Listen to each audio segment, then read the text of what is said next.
Hello and welcome to the 2020 LaunchBox Demo Day. I'm Alison Tracy and I'm the Student Startup and Innovation Manager here at Tangent, Trinity's Ideas Workspace, which means that it has been my pleasure and privilege to work with the 10 teams you'll be hearing from today over the last 14 weeks or so on the programme. LaunchBox Demo Day is always the culmination of a huge amount of hard work for our startups, and more so than ever this year.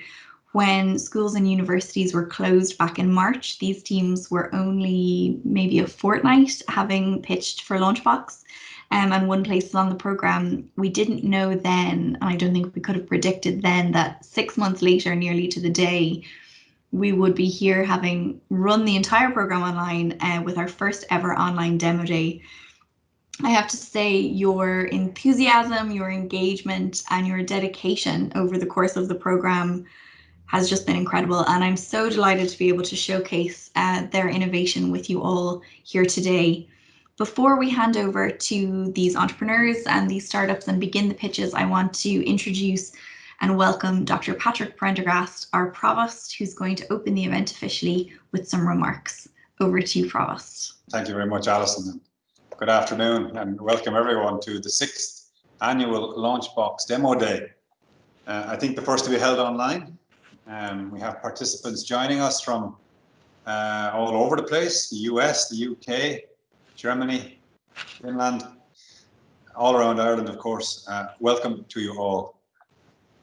LaunchBox was inaugurated 8 years ago, and it's now part of Tangent, Trinity's Ideas Workspace, as Alison has said, co-located with Trinity's Business School in the new Trinity Business School building.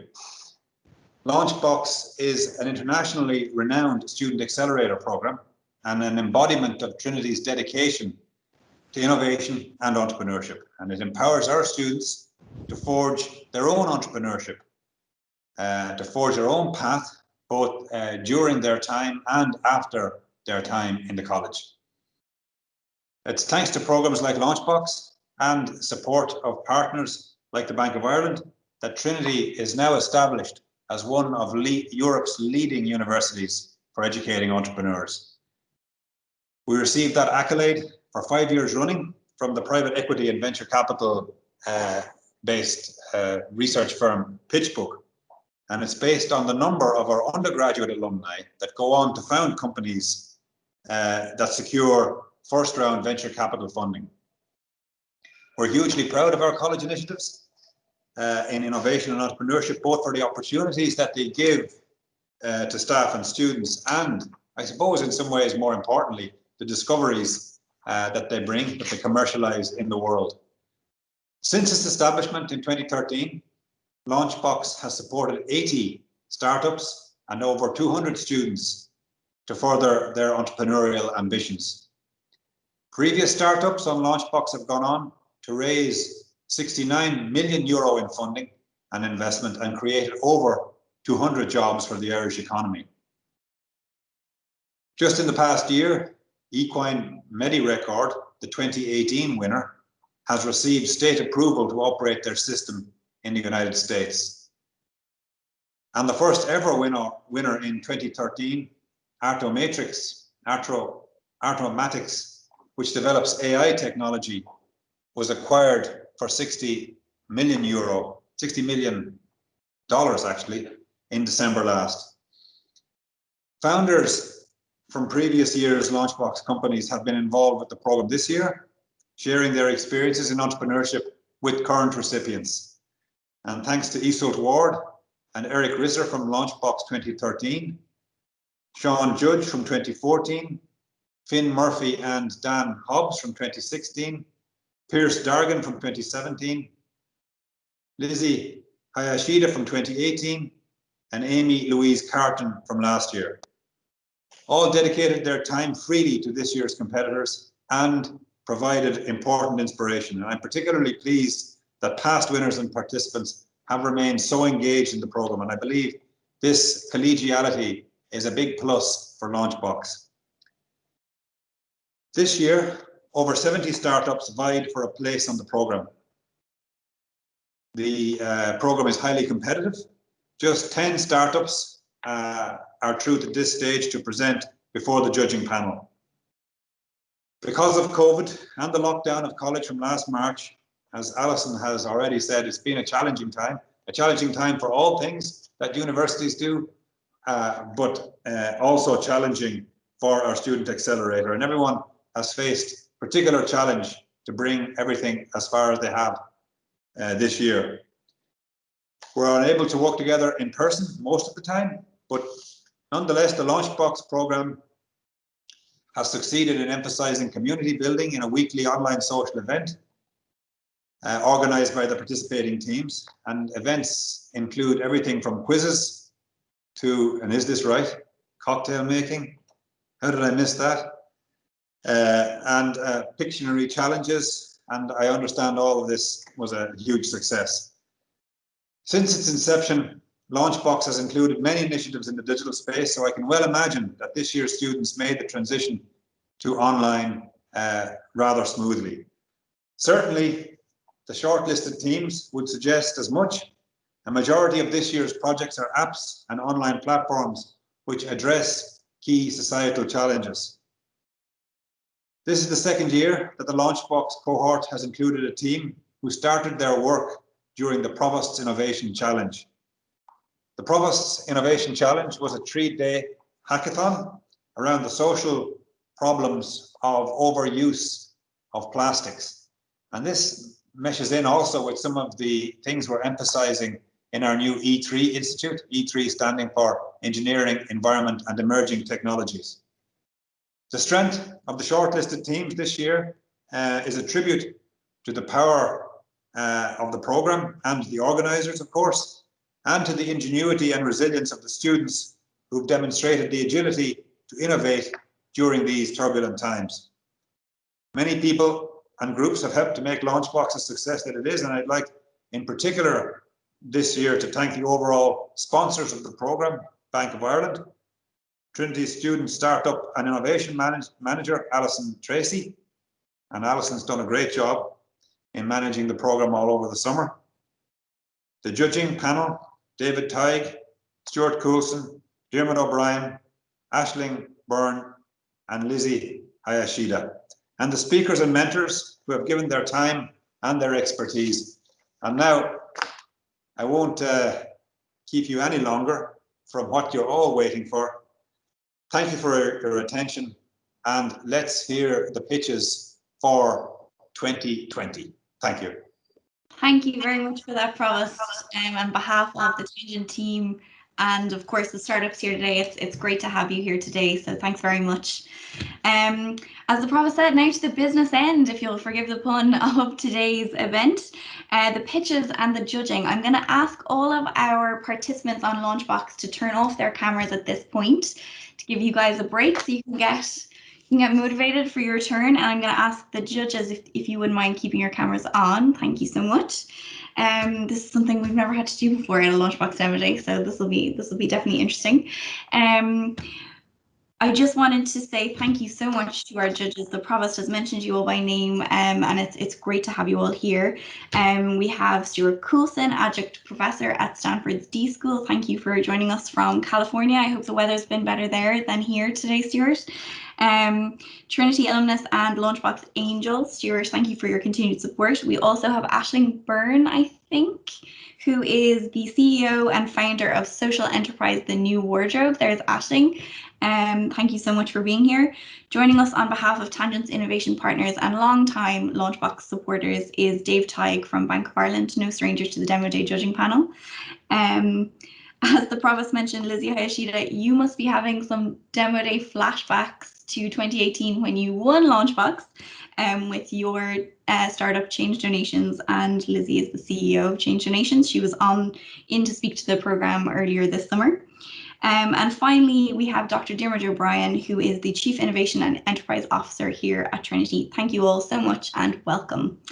I know a lot of you are not new to Demo Day, but we are all new to online Demo Day, including myself. So I'm going to briefly go through how this will work.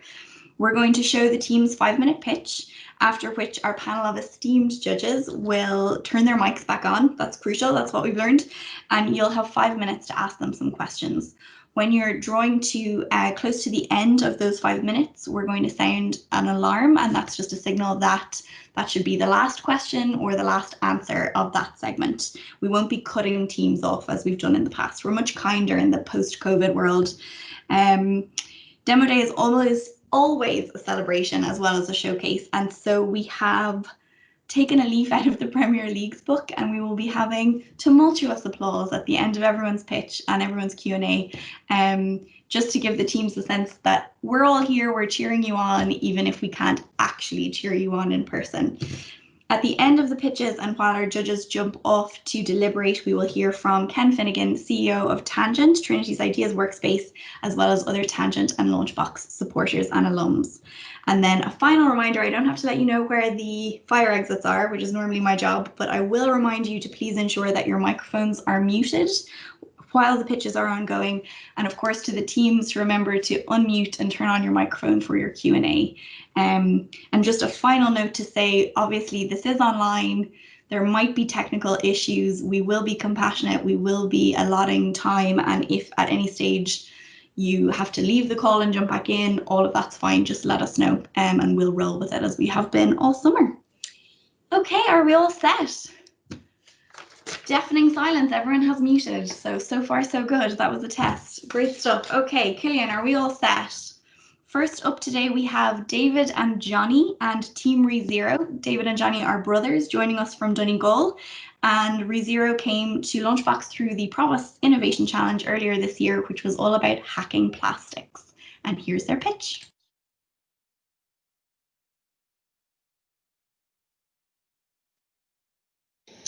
Good afternoon, my name's Johnny. I'm here with David. I'm here to introduce our environmental initiative, ReZero. Do you buy takeaway food? John does, a couple of times a week at his favourite takeaway. It's just one piece of packaging, right? Every year in Ireland, an estimated 138 million pieces of single-use packaging are disposed of over the lunch period alone. ReZero was born to relieve this pain. Let's walk John through the new solution. John orders his food from his favourite lunchtime takeaway with one key difference. The food is packaged in a reusable container rather than single-use packaging. John places a deposit on the container and enjoys his food. When finished, the empty container is returned to any branch in the network for a refill or his deposit back. Containers are cleaned in-store according to HACCP standards, ready for reuse. As John repeats this behaviour over time, it becomes a habit, prioritising reuse over single use.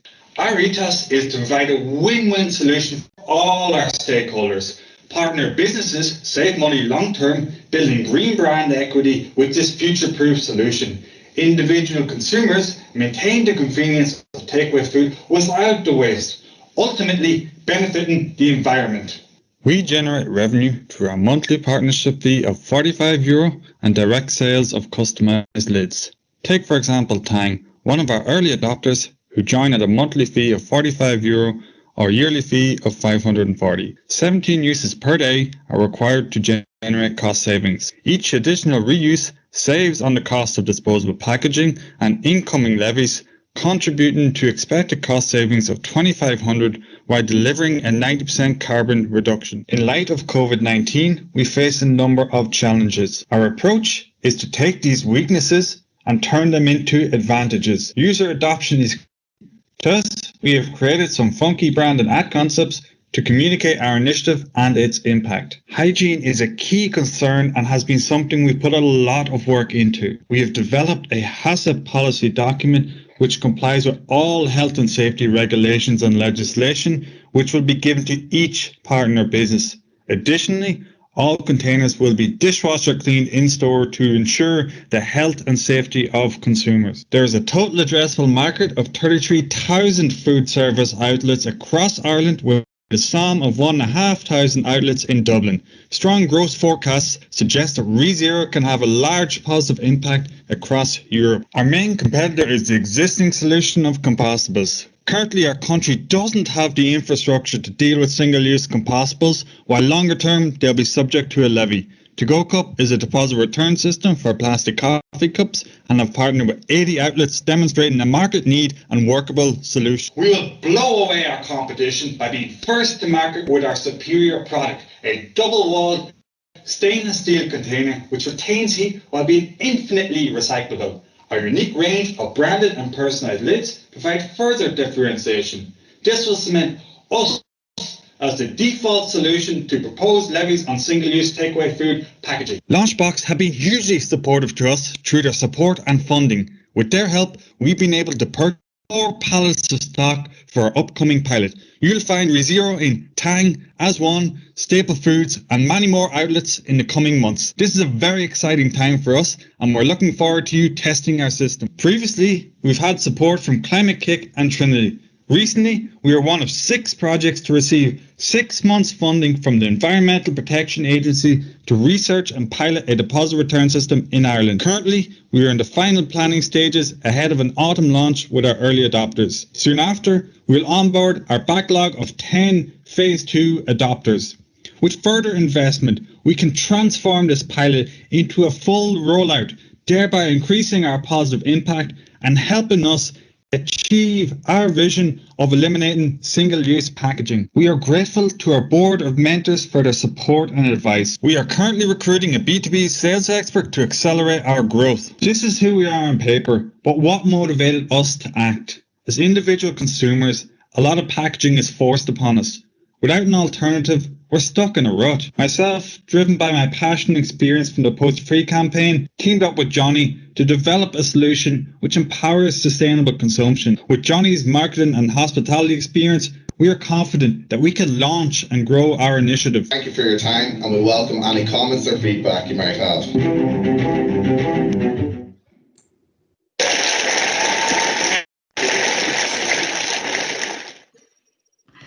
Great stuff. Over to our judges now for some Q&A. So Johnny and David, that's great. Well done.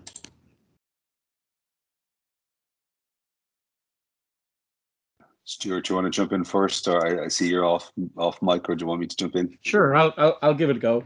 So fantastic, great idea, and very energetic presentation. Thank you. I'm wondering, is there an environmental issue if your product is not returned to the restaurant? What's the impact of people throwing it away or using it at home and then throwing it away? Yeah, hi Stuart. Thanks. That's a great question. It's great you raised that because originally we were actually going to use a plastic product, but now we've actually sourced a stainless steel product. Sorry, you can't see it correctly, but we're actually confident and happy to put that product out in the market because it's steel. So with steel, you can melt it down and it's infinitely recyclable. That way it can go back into reuse, etc., etc. So we've no problem putting a product out to market which has infinite reuse potentials and infinite recyclability. So yeah, thanks for the question. I hope that answered it, Stuart. Guys, thanks a mil. Great start. Great energy to the presentation. 2 questions, and starting with, I suppose, the customer validation side of it. You mentioned that you've got 1 retail outlet already, but more so than just the retailer, what are you seeing from customers? And also with COVID landing, you mentioned some marketing to try and address that, but what have you actually heard from your customers and what's been the feedback from that? Second question, and sorry, David, Patrick. Second question to add to that, you might just tell me, might just flesh the financials a little bit more around where your scale is internationally. Yeah, okay, I'll try and answer all those questions. I'll cover a bit on our customers, Johnny will cover a bit on the marketing, and I'll come back then on the business model. Yeah, so look, it has been a real hit to some of those businesses in terms of their grab and go lunchtime sector, which really has reduced. But on the flip side, the takeaway percentage of their orders has gone through the roof. So for example, we were talking to one potential customer yesterday, and one of their biggest issue was with the packaging, the food goes cold, which actually limits their delivery radius. So if they had a product such as ours which keeps the food warmer and fresher longer, they could actually increase their delivery radius by another kilometre or two, which would add huge revenue to their inflows. And Johnny will talk a bit about marketing, and then I'll hop back in the business model. Thanks, Dave. Yeah, so basically in the marketing section, we've actually devoted a lot of the budget towards advertising, primarily in interactive and engaging short videos. We want to create something that's catchy and engaging, and the brand and the message that we're coming across with, we feel that people want to be seen with it and they want to be associated with this. Furthermore, this harps a bit into the financials here. We have a couple of companies that are doing our pilotship progress, and this actually feeds in to our marketing as well. We've waived the first fee for it, which will feed back directly into it. I think David will take more of this here. Yeah, so what we'll actually do is we'll waive our membership fee to these pilot businesses. In return, they'll offer a discount to our customer using our system, thereby increasing adoption. So that's a huge win-win for us and for them. And you got to remember as well that these are established businesses who have been there 3, 4, 5 years, etc., and have large audience and loyal customers. So that will really help us get up off the ground. And again, as our network grows, we're adding in a marketing machine, another marketing machine, which each business on board. So yeah, around the business model. The business model really is, it's a product as a service. You know, as we move towards a carbon neutral future, we need a shift in our business models where you see an emphasis on product as a service. You see it with Uber and another, say, Zips mobility scooters coming in, etc. That we move towards access to a product rather than ownership of a product. And that's what we're introducing here. So we work business to business. So our customers are the cafes and restaurants. We operate on a membership basis. So each cafe that joins is part of our network and has a membership and has access to our pool of shared resources. So I hope that answers your question. I think we just went over time there, but thanks for your insightful questions, Dave. We appreciate it. And rest of judges. Thank you very much, guys. Okay. Our second pitch of the evening is promotion, and special mention here to co-founder Lauren, who until recently was in lockdown in Kildare for the final month or so of the programme. Here's their pitch.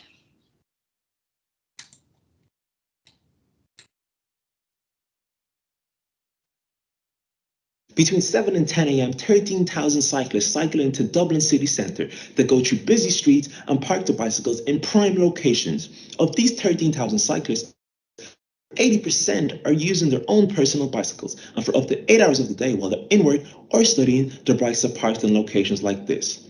Over the last 10 years, we have witnessed the rise of public bike schemes.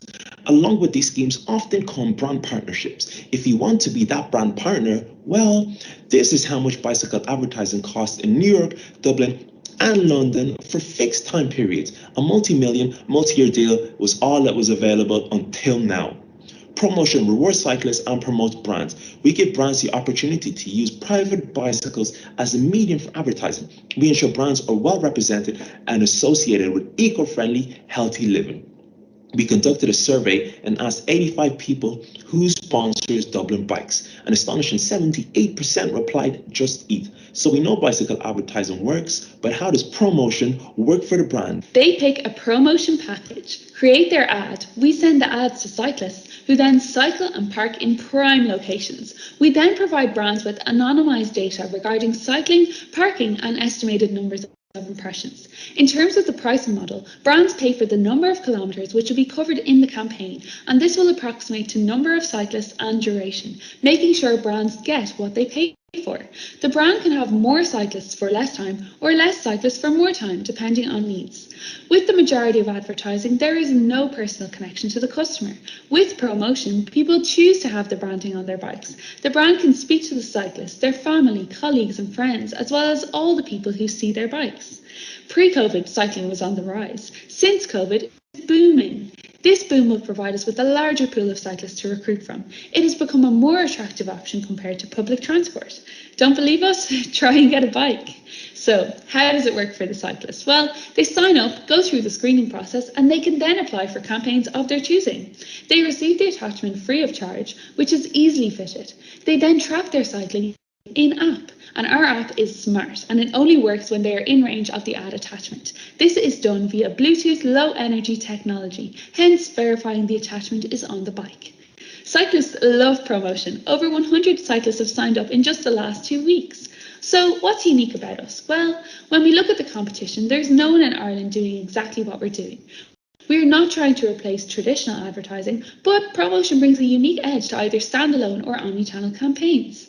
And why us? Well, Badami and I met in 2016 when we got our pharmacy degree, and with an entrepreneurial flair in common, since then we've worked together on an Amazon e-commerce business. Based on this successful team effort, we ventured on this journey of promoting healthier, more sustainable lifestyles. But Amy met John in 2007, and his experience in engineering has allowed us to develop the wheel attachment and mobile app in such a short period of time. Our combined experience in the fields of public relations, sales and engineering, as well as having a passion for cycling, means we are the ones to drive this movement. We work closely with our advisors who have experience in the areas of sales, advertising and Bluetooth low energy technology. In February of this year, we were accepted into LaunchBox with a vision that we can make personal bicycle advertising a common occurrence. Over the last 3 months, despite COVID, we developed our wheel attachment as well as completed our mobile app. We received extra funding via Blackstone Launchpad, and we've started to work with the Kildare Enterprise Office. We have also featured on Dublin South FM Business Eye. In just a few weeks, we will turn that vision into a reality with a revenue-generating campaign with JCI Dublin. As a result of speaking to customers over the past few months, we've secured a number of early adopter clients who we are very excited to work with in the near future. Over the next few months, we will increase our database of cyclists to over 1,000 through working with university groups and cyclist advocacy groups. We project to have at least 150 cyclists involved in campaigns every month in year 1, which will generate a revenue of over €100,000. In year 2, as we expand to other Irish cities, we will grow our monthly campaigns to 500 cyclists with a revenue projection of almost €400,000. With the help of the local enterprise office, we will export this model across to other European cities in year 3, as well as continue to grow in Ireland. With a monthly campaign of 2,500 cyclists, we project to generate almost €2 million in revenue. Our business model is easily scalable as it is low on infrastructure and high on impact. This will allow us to bring promotion to cities around the globe. Thank you so much for listening, and we welcome any questions you may have.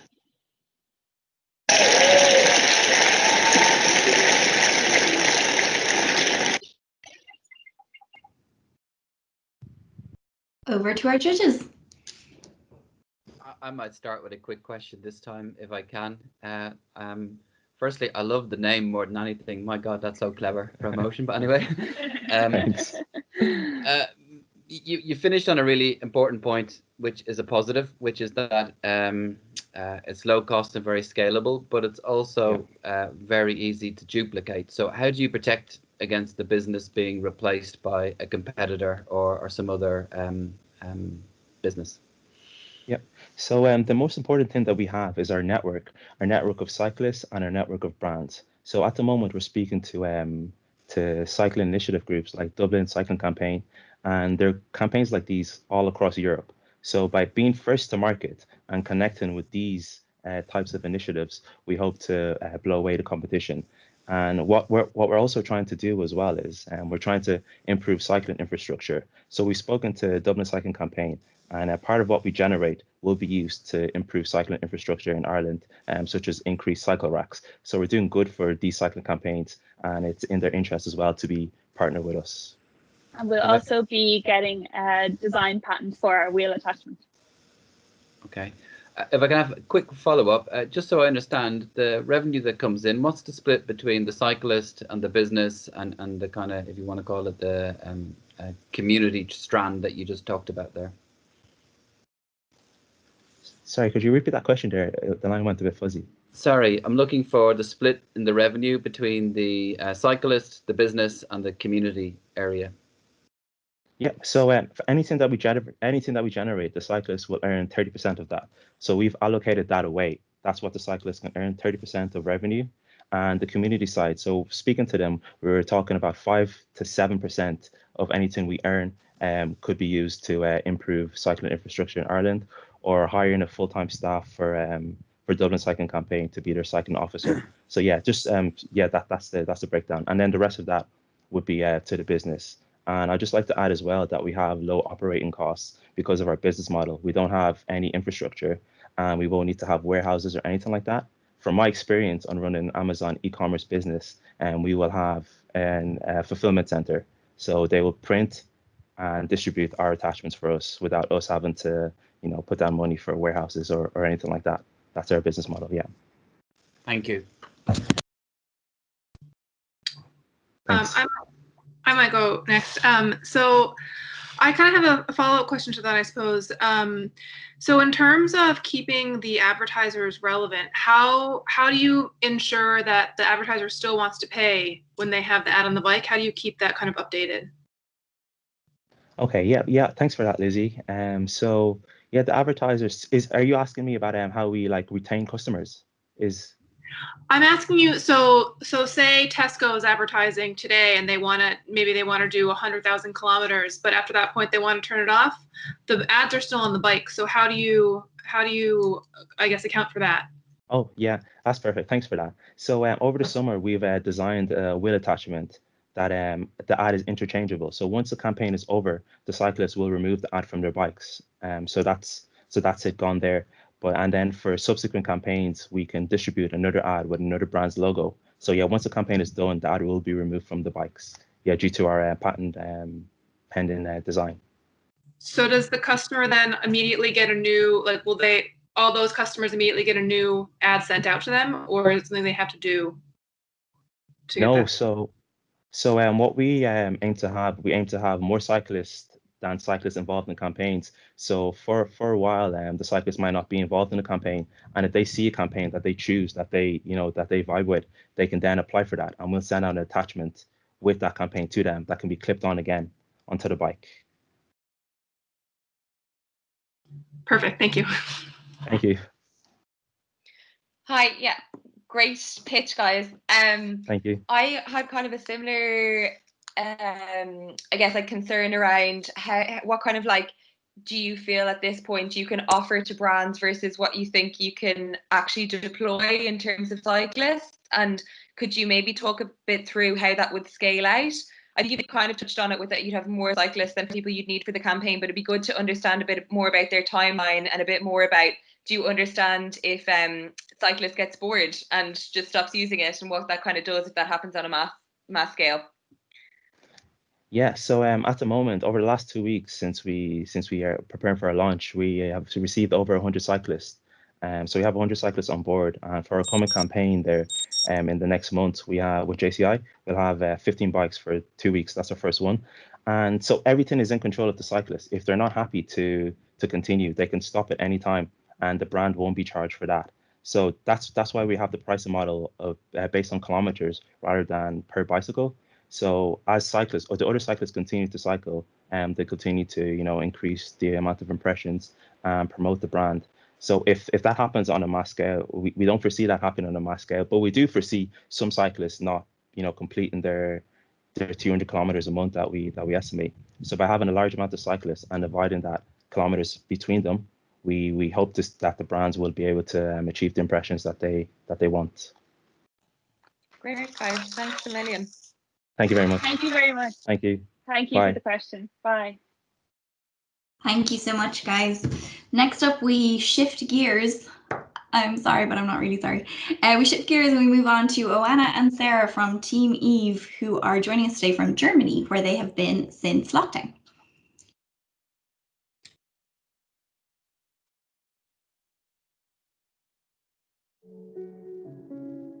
Hello, I am Oana, CPO and co-founder of Eve. Our startup is tackling the charging infrastructure for electric cars because we believe life shouldn't revolve around charging your car. Together with Sarah, I co-founded Eve. Our academic backgrounds are in business and entrepreneurship. Before Eve, Sarah worked in the startup sector and on innovation projects in the automotive industry. My expertise is product management, and in the past years I've worked with key players in travel tech. The team is supported by Paul, our mentor from ESB, the largest charge point operator in Ireland. Last month we made our first hire, Lisa, who is instrumental in keeping our online communications alive. So that's who we are. Now let me tell you about what we've been obsessing over the past year. The main barrier to EV adoption is the fear that your car is going to run out of battery in a place like this, in the dark, with your kids crying in the backseat of your car. The reason why that's happening is a vicious cycle. Public charge point operators cannot roll out more infrastructure until there are more EVs out on the road. But infrastructure is a prerequisite for that to happen. And as a direct consequence, today in Ireland, there are 23 EVs competing for a single public station, while the optimal ratio is 10:1. Now I'm going to let you in on a little secret. 90% of chargers are intended for private use in restaurants, hotels, or homes. You may be thinking those are slow chargers, people want fast ones, when actually only a small fraction of public infrastructure is represented by fast stations. Our product brings privately owned chargers into the public infrastructure. Not only do we increase coverage, we also guarantee ability through a reservation system. We provide service throughout the entire charging session, and we make sure chargers are available even in remote locations. In the future, our product will be integrated into car dashboards, because we want drivers of any electric car to have the same experience as Tesla drivers. There are 8.5 million passenger EVs on the roads. Europe is growing faster than both China and the US, but doesn't have the same strength when it comes to charging. Ireland is the perfect entry point for us, with many local untapped resources. Next year, we have a partnership lined up which will give us access to 90,000 public charge points. That gives us a clear way to enter continental Europe through Germany. Still in early stages, both the charging market and EV driver pool are experiencing significant growth. By 2030, there will be 112 million passenger electric cars, and the global charging market will be worth almost $90 billion. It's the perfect time to enter the market. Our competition are early-stage charging finder apps, which mainly focus on locating public chargers. But they don't solve the same problems as we are. Our model supports local business by including their parking lot chargers. This provides coverage even in remote areas, and we guarantee availability through our reservation system. Eve makes charging accessible, available, and easy by bringing together commercial and private infrastructure, as well as servicing the charging process from start to finish. With Eve, providers set their own price. Our role is to govern and facilitate their interactions with drivers, and therefore we take a 15% commission for each charging transaction. Based on our financial forecast, we will break even within 3 years. By 2023, Eve will generate a revenue of almost 1 million and will give users access to 150,000 charge points across Europe. Our journey started last November when we joined forces to tackle the problem. Since February, we validated our concept with more than 400 EV drivers in Ireland and Germany. We also acquired 4 charging supply partners, which give us access to over 1,300 public stations. During LaunchBox, we partnered with ESB. We developed a prototype and started onboarding beta testers. We reached 200 followers across our social media channels, and we raised 50,000 in pre-seed funding. Over the next months, we're focusing on product development for our upcoming beta test and MVP. Out of 500 worldwide applicants, Eve was one of 25 companies to join Alchemist, a Silicon Valley-based accelerator. We now have access to an abundance of investors, successful founders, and dedicated coaches and mentors. And on top of that, 4 angel investors from the US have expressed interest in Eve, and we are in negotiations with one of them. Our goal for this year is to support EV owners traveling to see their families over the winter holidays. That's why we're launching our beta test in October so that everything runs smoothly for Christmas time. Thanks to an already set up partnership, we get easy access to commercial charging stations in continental Europe. Next, we're entering the German, Dutch, and French market. We are Eve, improving charging infrastructure for electric cars by commercializing existing yet unused resources. We already have our first customers and partners signed up and are operating in a $90 billion market. This has already gathered interest from international investors. Thank you for supporting us along our journey.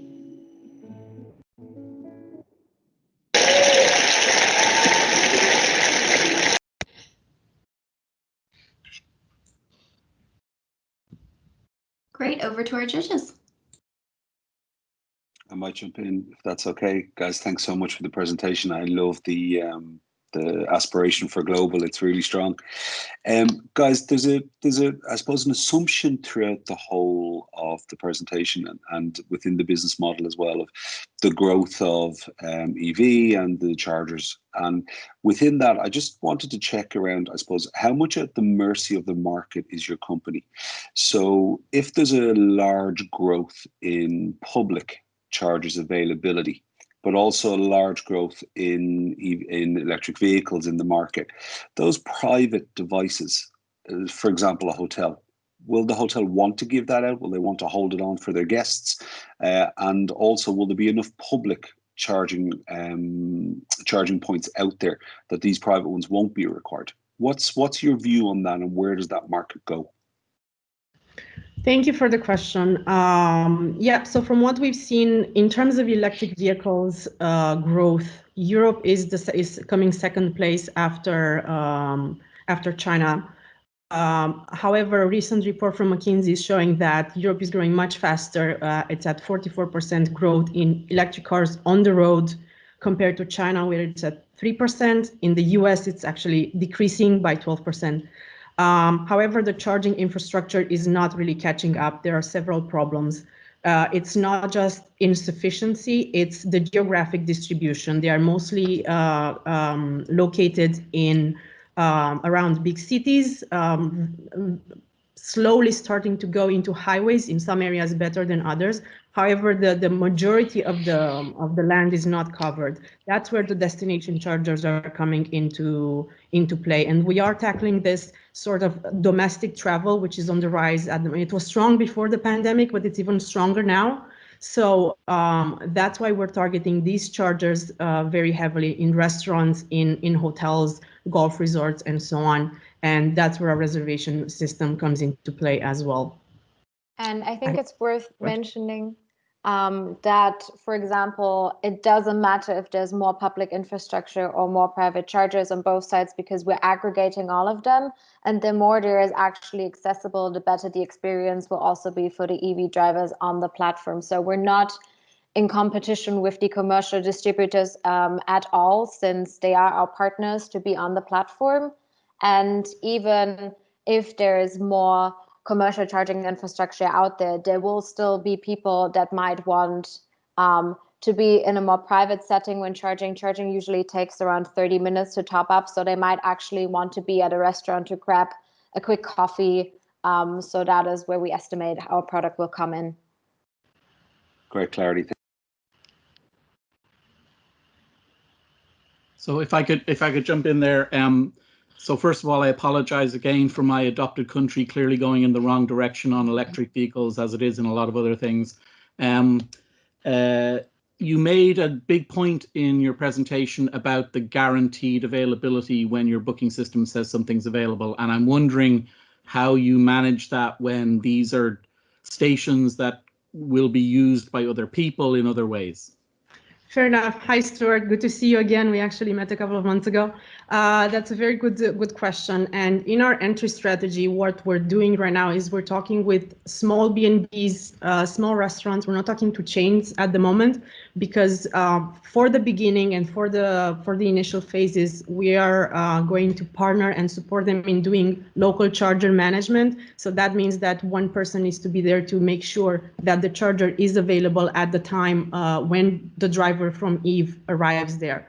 But that's only for a short period of time. For the future, we're exploring technological possibilities of implementing RFID solutions, and we're actually exploring a partnership with a research group from Trinity, Enable, which focuses on smart mobility and more energy efficient projects. So we want to partner with them to develop an IoT solutions that allows us to seamlessly and without human interaction manage the availability at the location.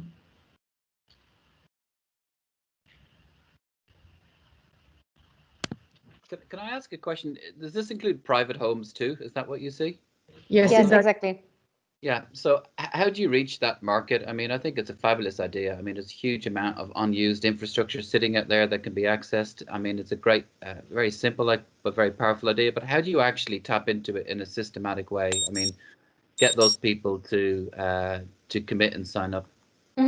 So I can tell you a little bit how it works in Ireland, and we've also seen that this approach works in other countries as well. EV drivers at the moment, people that are driving electric cars, they are still pioneers and first adopters of those cars. So they are in very tight communities and very open. And we've actually, through our customer discovery, have been in touch with a lot of EV owner Facebook groups. We are in touch with them almost weekly. We know the administrators really well. And we are also have a strong relationship with the Irish EV Owners Association. So those are very important in policy making around electric cars. So our goal at the moment is to leverage those connections and actually organically grow our first customer base for the beta test. Because these people, from our interviews, we already know they're very willing in sharing their home charger equipment and then actually helping others to empower others to switch to an electric car. And then later on, we are also planning on digital marketing campaigns, as well as potentially out-of-home marketing with either car dealership that sell electric cars, and then also the distributor of home chargers, just for us to have a way to actually attract these users in a bigger scope.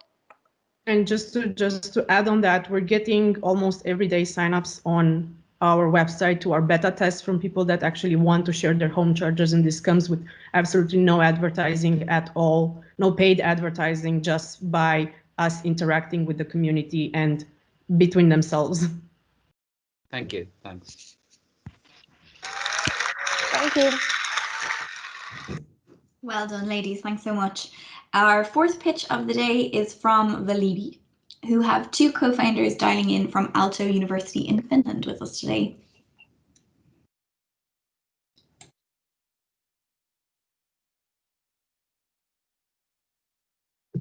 Imagine you had no idea when you had to go to the bathroom.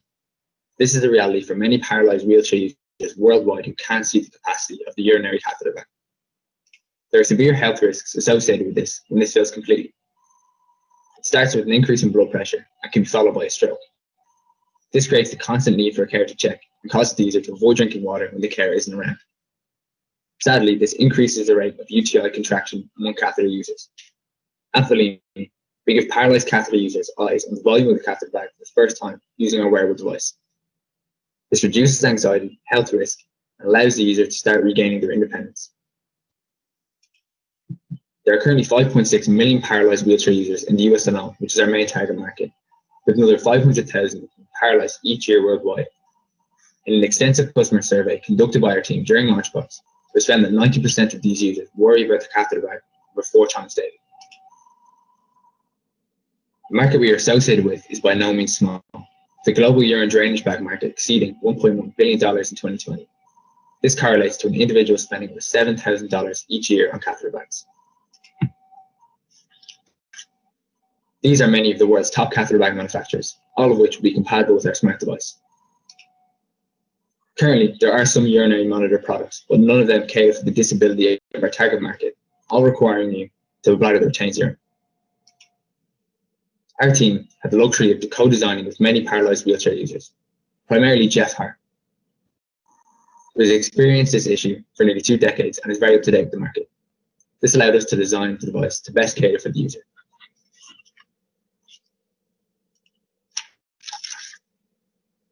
Our smart device operates using a 3-step process: attach, measure, and inform.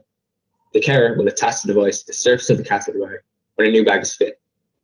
The device then measures the changing contours of the surface of the catheter bag using our nanocomposite sensors. This, coupled with machine learning, allows us to calculate the volume of the catheter bag. Throughout the day, the user is informed of the volume of the catheter bag via our smartphone application or haptic feedback wearables. The benefit for our end user of the Remi device is clear. They have the freedom and headspace that allows them to hydrate correctly for the first time. The financial benefits will primarily be felt by the healthcare system. Each UTI case will cost the system thousands to treat.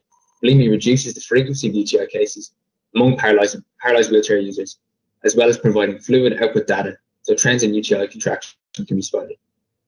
Remi also gives hospitals an effective monitoring system for all of its patients' catheter bags. This project started in university as we were all hand-selected by Trinity College Dublin and Alta University to represent our colleges on the world stage in the Sugar Network, the user-centered design network set up by Stanford. Through extensive need finding with Enable Ireland, we found our problem. We developed novel technology and methodologies within this time. During LaunchBox, we adapted this novel technology to a product that could be brought to market as a Class 1 medical device to connecting with experts in the field.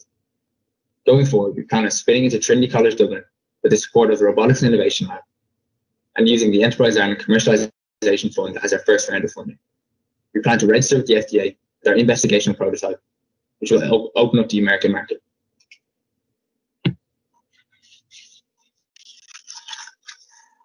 The first round of funding will primarily be used in 4 distinct areas. The majority of the funding will be put towards further R&D and consultation with medical experts. These are the Vleamy mentors. Firstly, Professor Kevin Kelly. He's an Associate Professor of Mechanical and Biomedical Engineering here at Trinity. He's a group leader of the Robotics and Innovation Lab, from which Vleamy's R&D will take place. He's also received the ComFund on 3 separate occasions for previous projects. And Dr. Conor Harkin, originally a surgeon, now CSO and co-founder of Provera Medical, a medtech startup creating a prostate implant. They've successfully raised 3 rounds of funding over many years. They've also received the Enterprise Ireland Commercialization Fund as their first round. We are the people to bring this into the world, as we all have master's degrees in mechanical engineering or computer science, with extensive experience in user-centered design. Alexi and Molly have 2 years experience in engineering research and development in industry. I'm a published researcher in the field of nanocomposite sensing technology with a patent on a new branch of this technology. And you has a master's degree in human-computer interaction, which is an integral component of this project. As well as this, he's an entrepreneur and creator with many years experience in branding and creating in the music industry. These are the co-founders. We are Vleamy, and thank you for listening.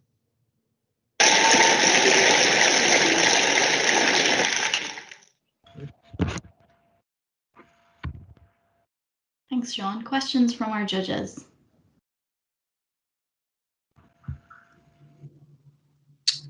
Hi. Oh, no, go ahead. Go ahead, Lizzie. Okay. So thanks. Great pitch, by the way, guys. In terms of the FDA registration and approval, my assumption is that's going to take a long time and be quite expensive. And the funding you're raising was $350. Am I wrong in that assumption? And are there other kind of registrations or approvals you'll need to actually bring this to market? Yeah, so initially we've designed the product down to be as least intrusive as possible. So it will be a Class 1 medical device, which is pretty much, it's the lowest grade of medical device. So it's very non-intrusive, and then the regulations are less strict. So the timeline is much shorter. The money we need to put up is much shorter. There's no animal trials or anything like that. So we will be able to get onto market a lot quicker. And we need to get into the FDA, and we're going to hire a medical consultant for that, so a regulatory consultant, to help us along the road with that, and as well to get the CE mark for Europe as well. Hi guys, well done, great pitch. So the app version looks really good. Could you dive in a little bit more on wearables when you kind of mentioned that a couple of times in the pitch? Yeah, so the main wearable device attaches onto the surface of the catheter bag, and they have the embedded sensors to measure the volume of the catheter bag in a non-intrusive way, and that relays information onto a smartphone application that we've developed specifically for wheelchair users, paralyzed wheelchair users, or the care of the person. So do you know how much each device would take to produce? Yeah, so currently we're looking in the magnitude of €100. Yeah, on Lizzie's point, I think you guys should probably raise a lot more. but great idea, but I think you guys should raise a lot. Guys, can I ask you about, again, kind of moving into that future market? As you say, it's a wearable device, and from looking at the presentation, it's the contour of the bag and how the bag moves, inflates, etc. Any changes that you're aware of in the market that will impact how your device works, i.e. will the bag structure change in any way? And also, why are the bag makers not doing this already?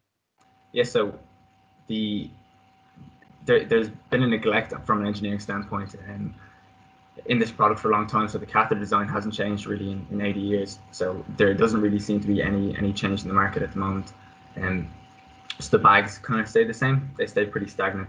And they haven't done it up to date because it's a very non-trivial problem to solve. So if you want to do it in an intrusive manner and put flow rate meters into the tubing, the pipe, you need to sanitize them or throw them out, and you need to make you'll have to have a good disposal business plan in place, which is quite hard to do. The problem is just very non-trivial to solve in a non-intrusive way, to be a low-class medical device, and even just to have give the user the comfort of not having their catheter system changed whatsoever. So we're trying to just add one layer onto it as opposed to changing the entire catheter system that the user and the hospitals that have adopted already. And so it's just a very non-trivial problem to solve from a scientific standpoint as well.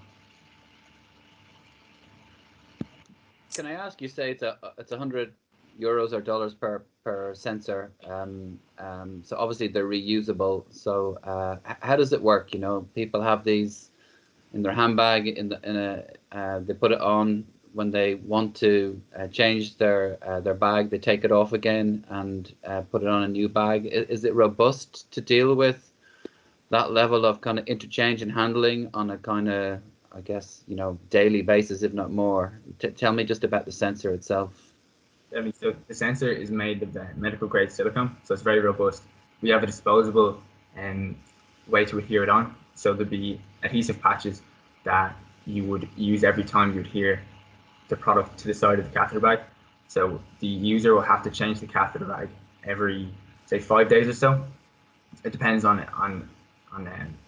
depends from user to user for sanitation reasons, but it varies between 1 day and say 7 days when they have to change the bag. So the carer would do that for them, their personal care or in hospital. And when that happens, the carer would then just have a new adhesive patch and adhere the sensor to the side of the catheter bag. Thank you. And for the development of the app, is that someone on your team who can develop that, or would you be outsourcing that? Yeah, so the majority of it will be done by us. We all have, all four of us have programming experience. We all have master's degrees in computer science and engineering. So that's been done in-house to start with. Yeah. Brilliant. Thank you very much, guys. We will move on to our fifth team. From MedTech, we move on to entertainment and the music industry. Next up, we have Declan and Monjola, who are Team Frosted.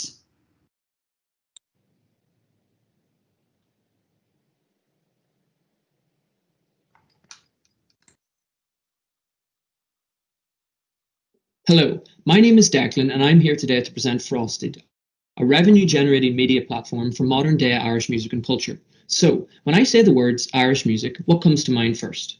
Westlife, Sinead O'Connor, Christy Moore, or maybe even Jedward? Now, whilst these guys are great, maybe not Jedward, they don't represent what many of us, especially the youth, are currently listening to, with Post Malone being Ireland's highest streamed artist of 2019 and Drake being the most popular artist of the decade, both of which are hip-hop style acts. Even Dublin's Longitude Festival has completely transformed its lineup in recent years to align with this trend.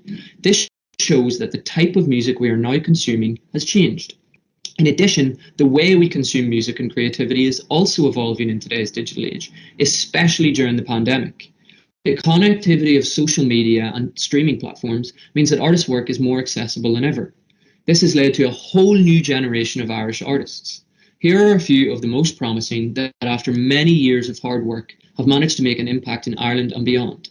On top of this, the music industry contributed $703 million to the Irish economy in 2017, which represented a 48% increase from 2012, whereas the global recorded music market alone grew by 8.2% to $20.2 billion in 2019. So, we have a burgeoning music and creative scene here. However, it lacks structure, opportunities, and media coverage. This means that many upcomers are struggling to break through and gain proper exposure. So, we built the Frosted platform to act as the epicenter of the new wave of Irish music and culture. We embrace diversity and aid the discovery of talent from both sides of the border. However, we're much more than just a blog. Our high-quality Cold Room podcast and Frosted Flavours performance sessions showcase the work and personalities of our guests in the most engaging ways. We also have active social media accounts that post regular content and playlist updates. In addition, our events help to create a regular gigging economy. This enables the people we work with to gain experience, increase their reach, and monetize their work, which will help support them through the pandemic and kickstart their careers, all whilst bringing structure to the scene and providing entertainment for Ireland and beyond. We currently make money through charging booking fees for Frosted Flavours and music video packages, ticket and merchandise sales, sponsorship, as well as YouTube advertising. We achieved a lot in the first 7 months. For example, we generated over 3,000 in revenue, established a growing audience of over 5,000, sold out our launch party, and attracted over 22,000 views on YouTube and 2,400 weekly Instagram visitors throughout season 1. This had all been achieved with no funding or mentorship. However, throughout LaunchBox, we learned a lot, refined our operations, and planned for the future. We then invested into creating much higher quality content, manufacturing our merchandise, and improving our website. For the next 6 months, we will be releasing season 2, working with a minimum of 20 Irish artists and guests. We will also launch our new website and merchandise store. In addition, we will produce music videos and host events if possible. Beyond this, we will continue to grow our brand into a trusted destination for premium content within this space, both in Ireland and globally. To do so, we are in talks to work with international acts. Further, we plan to branch into music production as well as artist management. Here's a sneak peek of season 2 of Frosted Flavours, for which we have curated an extremely diverse lineup.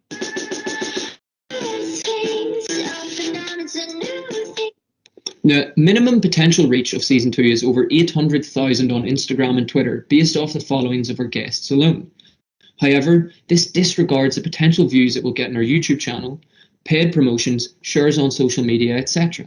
We have already secured sponsorship for season 2 from both Jemison and Anderson, a digital music discovery platform, which is enabling us to further improve our operations. Our unique and attractive branding sets us apart. Many of our competitors are failing to adapt to the modern age of video content, and as a whole, we offer the most avenues for promotion with the highest quality production. Our team also gives us the edge. I have experience working with startups and possess a degree in engineering management from Trinity. Monjola has a degree in business and marketing and also started the CVC Collective, hosting exhibitions all around Ireland and even ran a stage at Longitude. Whilst our extended team consisted of a diverse range of expertise, all of whom are among the best in their field, with some being artists themselves. Our passions fuel the passions of many Irish creatives. We are in the right place at the right time to push this scene. And with funding, we know we can make a huge impact to inspire future generations. So hop on the wave or get left behind. Thanks for listening. Any questions?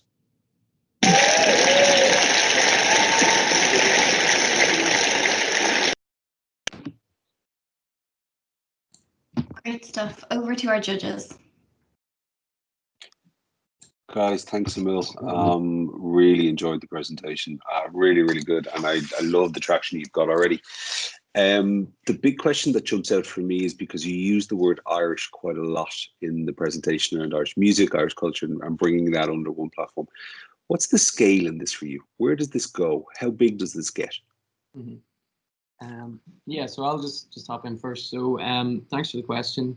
Yeah, so this is something that at the minute we're focused on establishing our brand within Ireland, but our aim is to, as we said, become a #1 trusted spot for premium content within this space in Ireland and globally. So ways that we're planning on expanding our platform a bit more through this are that we're already in talks with MCD, who are one of the largest bookers in Ireland for international acts. And basically, whenever international acts come to Ireland, they're always asking for ways that they can promote themselves when they're here. So they ask, are there any interviews they can do, any performance sessions, etc. So we're in talks actually to secure a partnership with MCD to secure international acts to come onto our platform, which will in turn then bring these Irish artists onto the same level as these international acts by being on the same platform, which will help the Irish scene and in turn help us access a larger audience globally as well.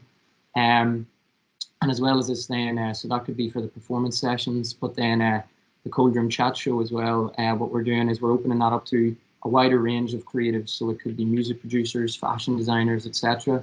And we aim to bring people from all around the world as well onto our chat show. Yeah, and just in addition to that, we secured sponsorship from Anderson, which is a platform that just connects music creators in all like the writing process and just the music creation. So they have up to 5,000 people worldwide. And part of the sponsorship is we're going to be actually interviewing select people who won the competition, and they have most of the people on the app are from the States, and they're going to fly them out to Ireland. So hopefully we're going to get to interview people from different sides of the world and have them on the same platform as Irish artists as well. Yeah, sorry, just one last thing as well. On their app, they want us to do a curated section by us, which will be accessible to everyone from around the world as well. So that will help get us out there a bit more too.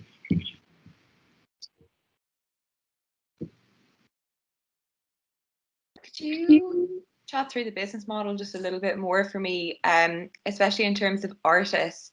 If you're working with artists, are they paying upfront for things like production, or if they're obviously working with a record label who can kind of foot that bill?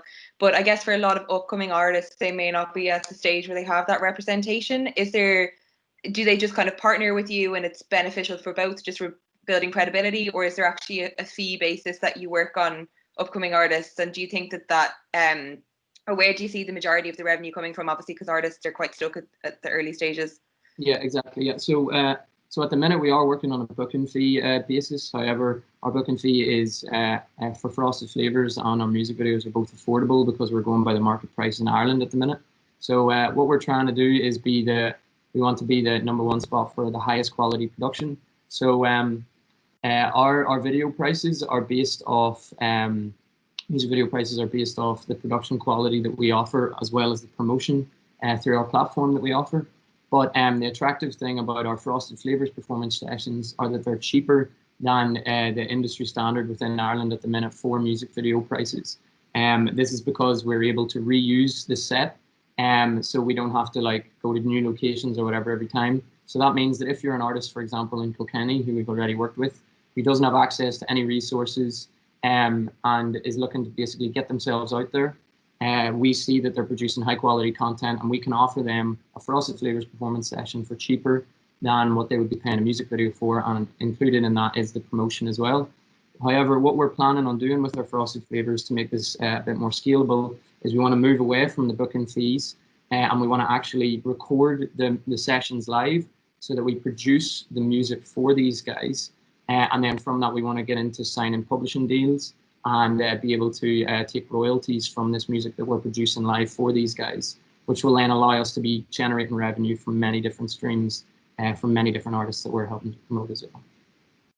Great, guys, thanks.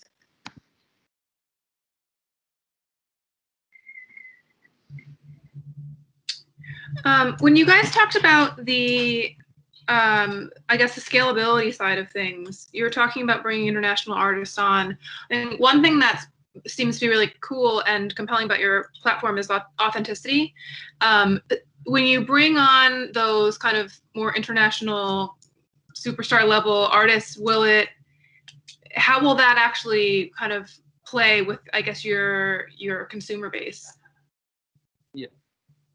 So we're always going to remain as an Irish-based brand. However, we're going to limit the amount of international acts that we want to bring on, but we want to be able to bring these international acts on so that it will draw attention more towards our platform and in turn the Irish scene as a whole, because no matter what, we'll remain predominantly Irish artists. However, the cold room section is open, which is our chat show section.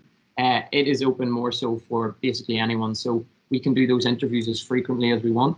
So by getting them, these international acts even on for an interview, that will draw more eyes onto our platform. And in doing that way, we're not going to be taken away from any promotion that we could be given for actual artists doing the performance sessions. So, also we want to collaborate with international brands as well. We're in talks with a fashion brand in London about doing a collaboration on merchandise. And so there's loads of different ways that we can collaborate with international either brands or companies or whatever, without affecting how we're promoting Irish artists and creators.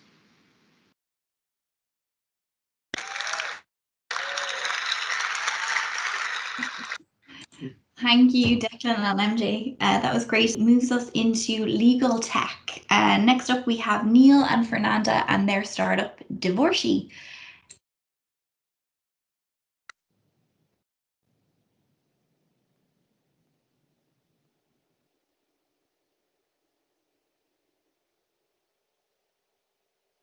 Each year, 13 million people around the world go through the emotionally burdensome and stressful process of getting divorced, creating a $30 billion family law industry.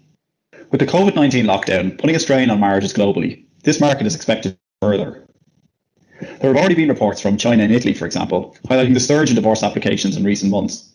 Government legislators in Ireland and elsewhere have attempted to make this process easier in recent decades. However, the legal industry, which is plagued by tradition and inertia, has been slow to embrace change. From speaking with 150 people who have been or are going through a divorce process, we've identified 3 main problems that are faced when trying to obtain a divorce. The process is lengthy, it's expensive, and it's confusing. 67% of people we spoke to in Ireland highlighted that their case took a lot longer than they expected to complete. 45% told us that they found the process expensive, and 33% said they did not get value for money in using a solicitor. 70% felt generally uninformed. Information is fragmented, and it can be very difficult to get a proper overview. Divorcee is an online platform that makes the process of obtaining a divorce quicker, less costly, and easier to understand. We'll provide our customers with powerful tools and the knowledge to complete their divorce by themselves. Divorcee is significantly less expensive than using a solicitor. With a one-time upfront fee charged, there's no anxiety about a costly bill at the end of the process. Someone we recently spoke with, for example, is expecting a bill from their solicitor of €5,000. With an initial price in Ireland of €399, Divorcee could have saved this user over €4,500 on their legal bill. Our unique divorce dashboard and progress tracker allows you to manage each process, explaining what's involved free of legal jargon and helping ensure that there are no bottlenecks occurring along the way. Our proprietary document automation technology will help customers draft their divorce papers in a matter of hours from the comfort and convenience of their own home. This can save a customer weeks of waiting around for a solicitor to draft them on their behalf. With a dominant market share of close to 90%, the traditional law firms have little incentive to innovate. Divorcee aims to disrupt the $850 billion legal services industry with a service that is less costly, more transparent, more convenient, and user-friendly than a family lawyer. A number of other DIY operators exist already. However, their products have a poor user experience, don't build their own technology, therefore tend not to fully address the customer's needs. The segment of the market is also fragmented, with no recognizable or scalable brands. Divorcee aims to be the first internationally recognized and trusted brand for supporting people to obtain a divorce by themselves. We'll launch in Ireland initially, where 8,000 people go through a divorce each year. We'll excel at supporting a narrow subset of divorce scenarios initially to better understand customer behaviour, before iterating and expanding the platform to handle more complex cases and to expand internationally. 3 criteria, which you can see on screen now, are being used in identifying new market opportunities. The UK will be the first step, where 200,000 people get divorced every year. Our underlying technology platform has been built and designed so that expanding into new markets can be done with minimal additional development. Since LaunchBox started in June, we've had 3 main priorities: stakeholder development, developing the MVP of our platform, and building an online presence. We were featured in the Irish Times New Innovators column in early July, and this has helped greatly with creating brand awareness.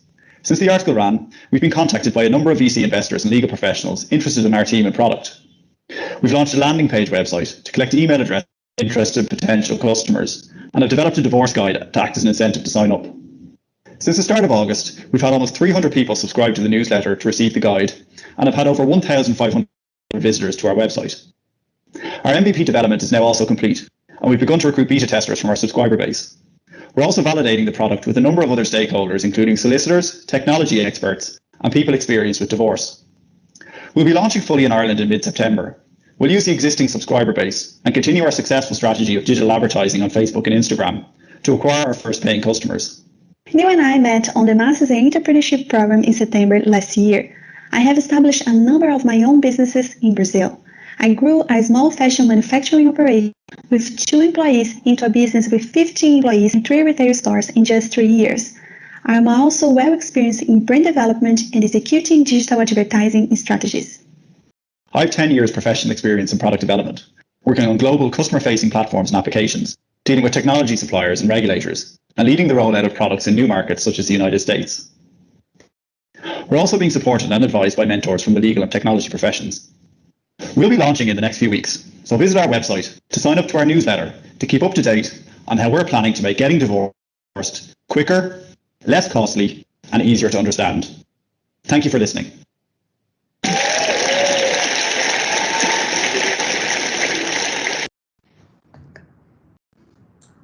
Over to our judges. Hi guys, maybe I can start with a couple of questions that spring to mind. To me, you talk about the market here. I think it was 8,000. You said, can you segment that market? I guess there's a very different kind of age profile set and kind of financial profile set of people within that market who may or may not be open to using this kind of product. So can you give me a sense of how that might segment? And the second question I have is, if you think about this internationally, how much localization is required as you move from jurisdiction to jurisdiction, both in terms of legal issues, but also cultural issues? Yeah, sure. So thanks for the question, Dermot. So on the first point around the segmentation of the market here in Ireland, so the looking at age, first of all, the average age of people getting divorced is about 53 in Ireland. So you might think on that basis that an online product might be less receptive to people in that demographic. What we've seen actually from the campaigns we've run on Facebook and Instagram over the past number of weeks to build brand awareness is actually the older cohorts are the ones that are engaging more with those ads. So I think the people aged 55 plus actually engaged 1.5 times more with the ads than people aged 25 to 34, for example. So that's kind of from an age point of view. In terms of financial position and income and assets and whatever, we don't necessarily have any hard data on that. What we do know is that when cases are up for being heard in the circuit court, about 50% of those cases there's no claim made by either party on the other side's assets, and about 30% of divorce proceedings are actually initiated by lay litigants, so people representing themselves as opposed to using a solicitor.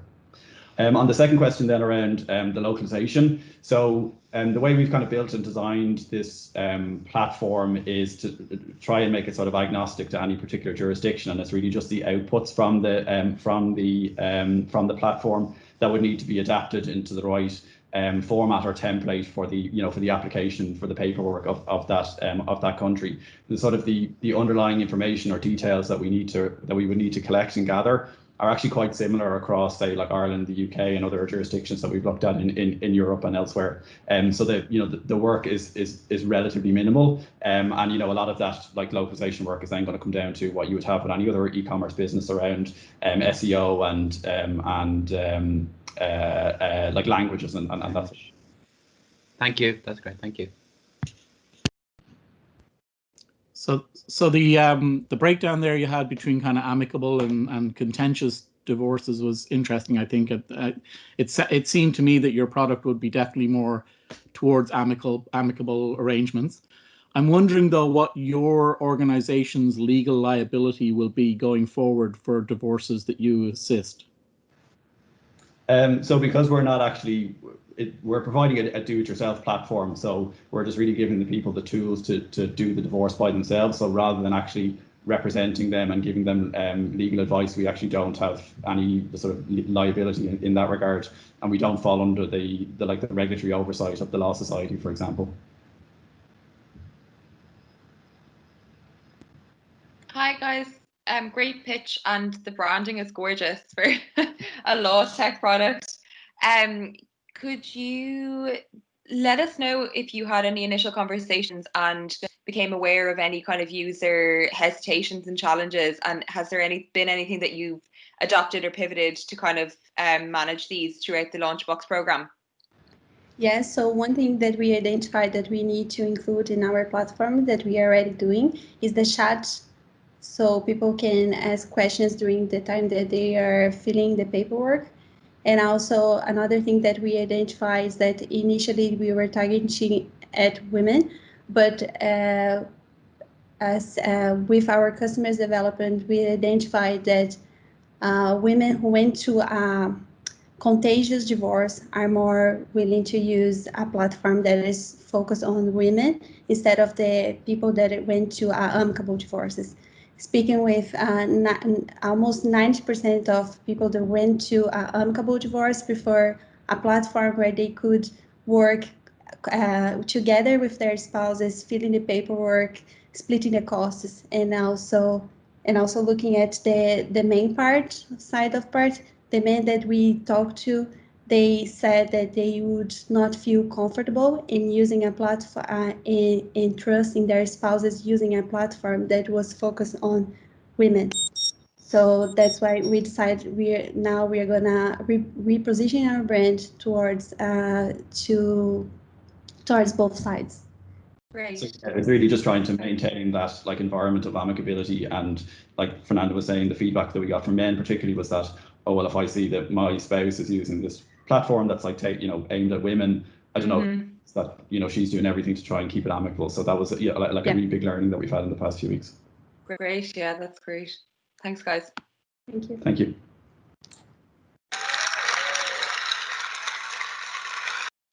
Thank you very much, guys. Next up, we have Alina and Keith, who are both researchers in the School of Chemistry here in Trinity, and their startup Solar Flare. Here's their pitch.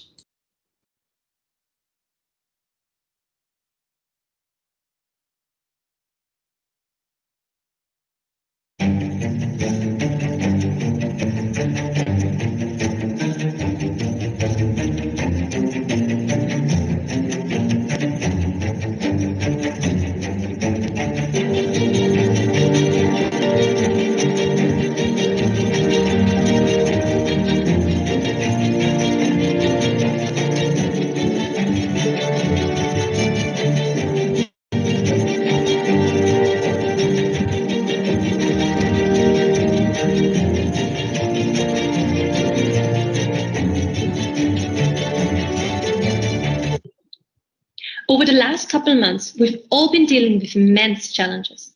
COVID-19 has changed the way we work. It has changed the way we interact. Simply put, it has changed our lives. But we have proven incredibly resilient, strong, and creative while dealing with this crisis. Unfortunately, it is not the only problem we're facing. Climate change, global warming, rising sea levels, and pollution are just some of the other issues we have to deal with. My name is Dr. Lina Meindl from Solar Flare, and we produce natural gas, a commonly used fossil fuel, by mimicking nature. Nature has developed this incredible process called photosynthesis, whereby carbon dioxide and water are absorbed from the atmosphere and used to store sunlight. The magic chemical that makes this possible is called chlorophyll, and it turns these three raw ingredients into sugar. We have developed an artificial chlorophyll that uses the same three raw ingredients and turns them into natural gas. This is a big deal. We are talking about completely clean, recycled, carbon-neutral fossil fuels. How would this look like? Our prototype would be achieved with artificial chlorophyll in it, and water and air coming in from the bottom and being transformed into natural gas with sunlight. This technology holds immense potential. And we're not just talking about reducing CO2 emissions or new rising climate policies. We are talking about energy independence. And this is not just for developed industrial countries, but also for developing countries that currently have no access to fossil fuels. Besides that, we'll help our clients meet the renewable energy demand from their customers and also save them 90 million euros of carbon tax that are paid yearly in Ireland. Our route to market will be to enter the renewable energy market first, as this sector thrives on new technologies. Once established, we'll enter the natural gas market before expanding into Europe and then globally. Our mission is to help energy providers stay competitive while at the same time enabling them to make the transition into renewable energy. Because of this, we're looking at two different revenue streams. One will be the sales of our actual device. Another one will be to license our technology to energy providers, let them build the devices themselves. Our competitors range all the way from traditional drilled fossil fuels to renewable energy sources. Drilled fossil fuels have a plethora of drawbacks. First of all, they're non-renewable, and they become increasingly more difficult and expensive to access. Renewable energy sources all produce electricity, and electricity is extremely expensive to store and cannot be transported efficiently. Our technology has none of these drawbacks. Where are we at? Well, up to date, we managed to raise 41K non-equity funding. We're talking to interested parties in commercial pilot studies. We have expressions of interest from 3 companies and 3 VCs in our technology. With a patent pending, we started our proof of concept study with an international collaborator, and we will receive a science award by the end of this month for our technology in Austria. All of this would have not been possible without the immense help from organizations such as Enterprise Ireland, LaunchBox, the EU through Climate Kick, or New Frontiers. At the moment, we are finishing up our proof of concept study, and we will then start developing our prototype and testing it to have an MVP ready for our pilot studies. We'll also be looking to talk to investors in order to obtain seed funding for our go-to-market. Our team is a group of passionate scientists who are aiming to solve real-world problems. Thank you.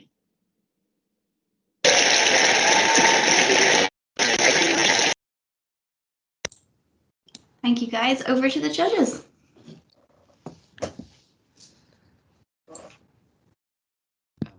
Can I ask a question? I mean, just to get to the core of the technology, can you just talk us through specifically the reaction? So you've got a synthesized chlorophyll substitute. Can you just talk about how that works in practice to take your raw ingredients to turn it into gas, and looking at issues like scalability, cost, byproducts that are formed, and those other kind of issues? Mm-hmm. So the process, how it works exactly. Sorry, I think you might be on mute. No. Is it working now? Yeah. Yes, we can hear you now. Okay, we'll get there. Yeah, so how the reaction works is... I can't hear. Can others hear? Yeah, we can hear Dermot.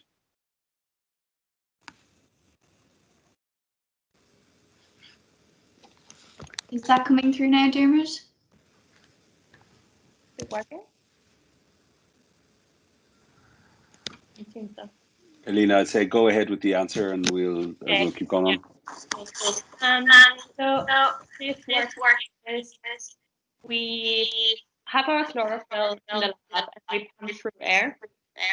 And so it kind of has a little bit like magnets in it that attract the CO2 and therefore kind of concentrate the CO2 within the chemical. And then when we use water and light, we kind of start a process and oxidize the CO2. And this is how then the natural gas, the methane, is formed.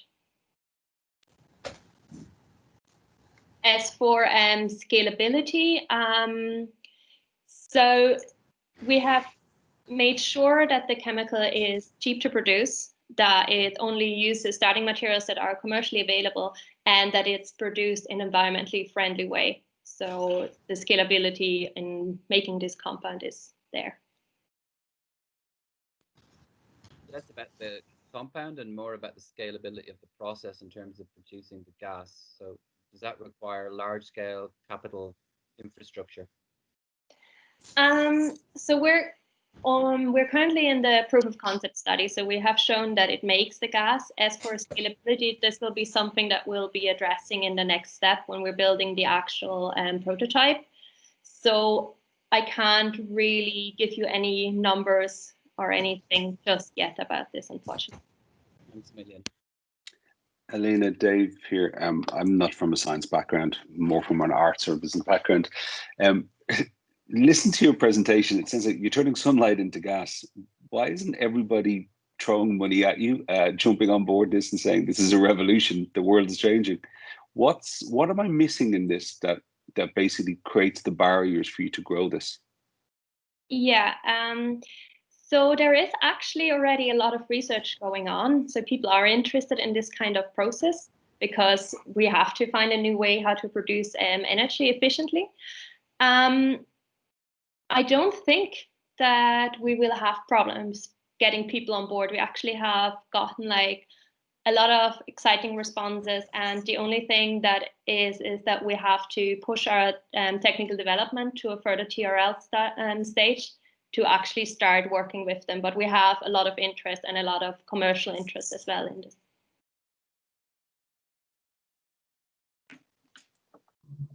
So quick jump in. So the world is already converting solar to electricity. In converting to gas as another medium or capability to store and transport energy, what's the comparison? Why would we need to go to gas and not go straight to electricity? Mm-hmm.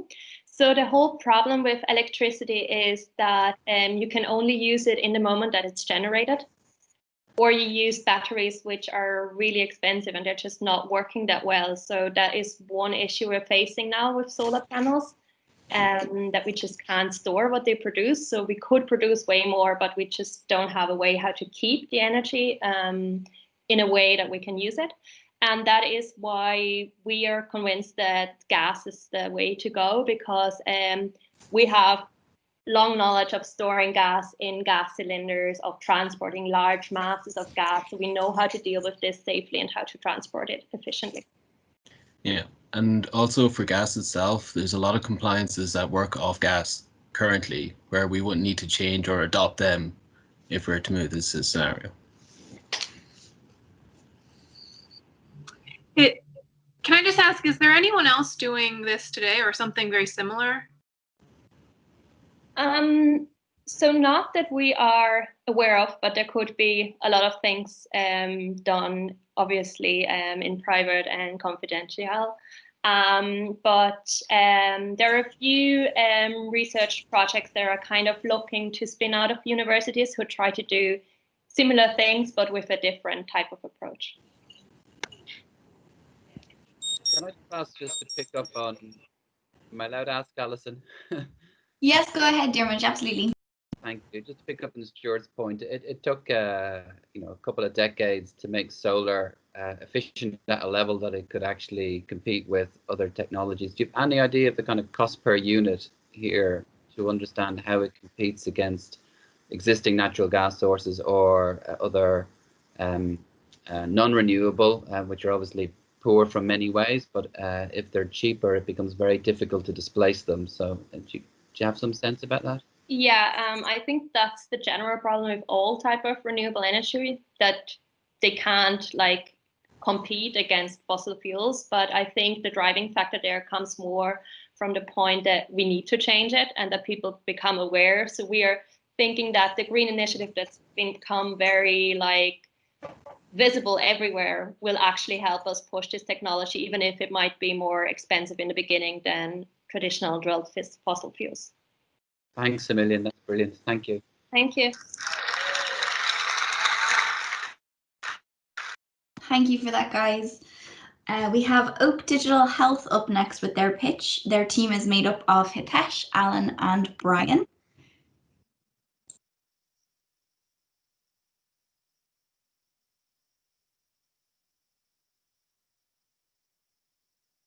Oak Digital Health is a solution that helps patients prepare and improve the outcomes of an upcoming surgery. Having a surgery is a scary thing, especially when there is the risk of things going wrong. My mum was diagnosed with cancer 5 years ago. The period of time leading up to the surgery, my mum felt anxious, alone, and helpless about the outcomes of the surgery. This isn't just my mum's story, but is the truth for so many people around the world. The average person in their lifetime will have about 3 major surgeries. Surgery is associated with a large cost. Complications can increase the cost by up to 12-folds. Surgical complications are not uncommon, with 1 in 6 patients having some sort of complications. As well as this, the anxiety and uncertainty faced by roughly 70% of patients before surgery is a major contributor to the fact that cancellation rates for hospitals can be up to 18%, wasting precious time and resource and decreasing a hospital's profit margin. This problem is occurring all over the world. In fact, 235 million surgeries occur annually, and this is increasing 5% year on year.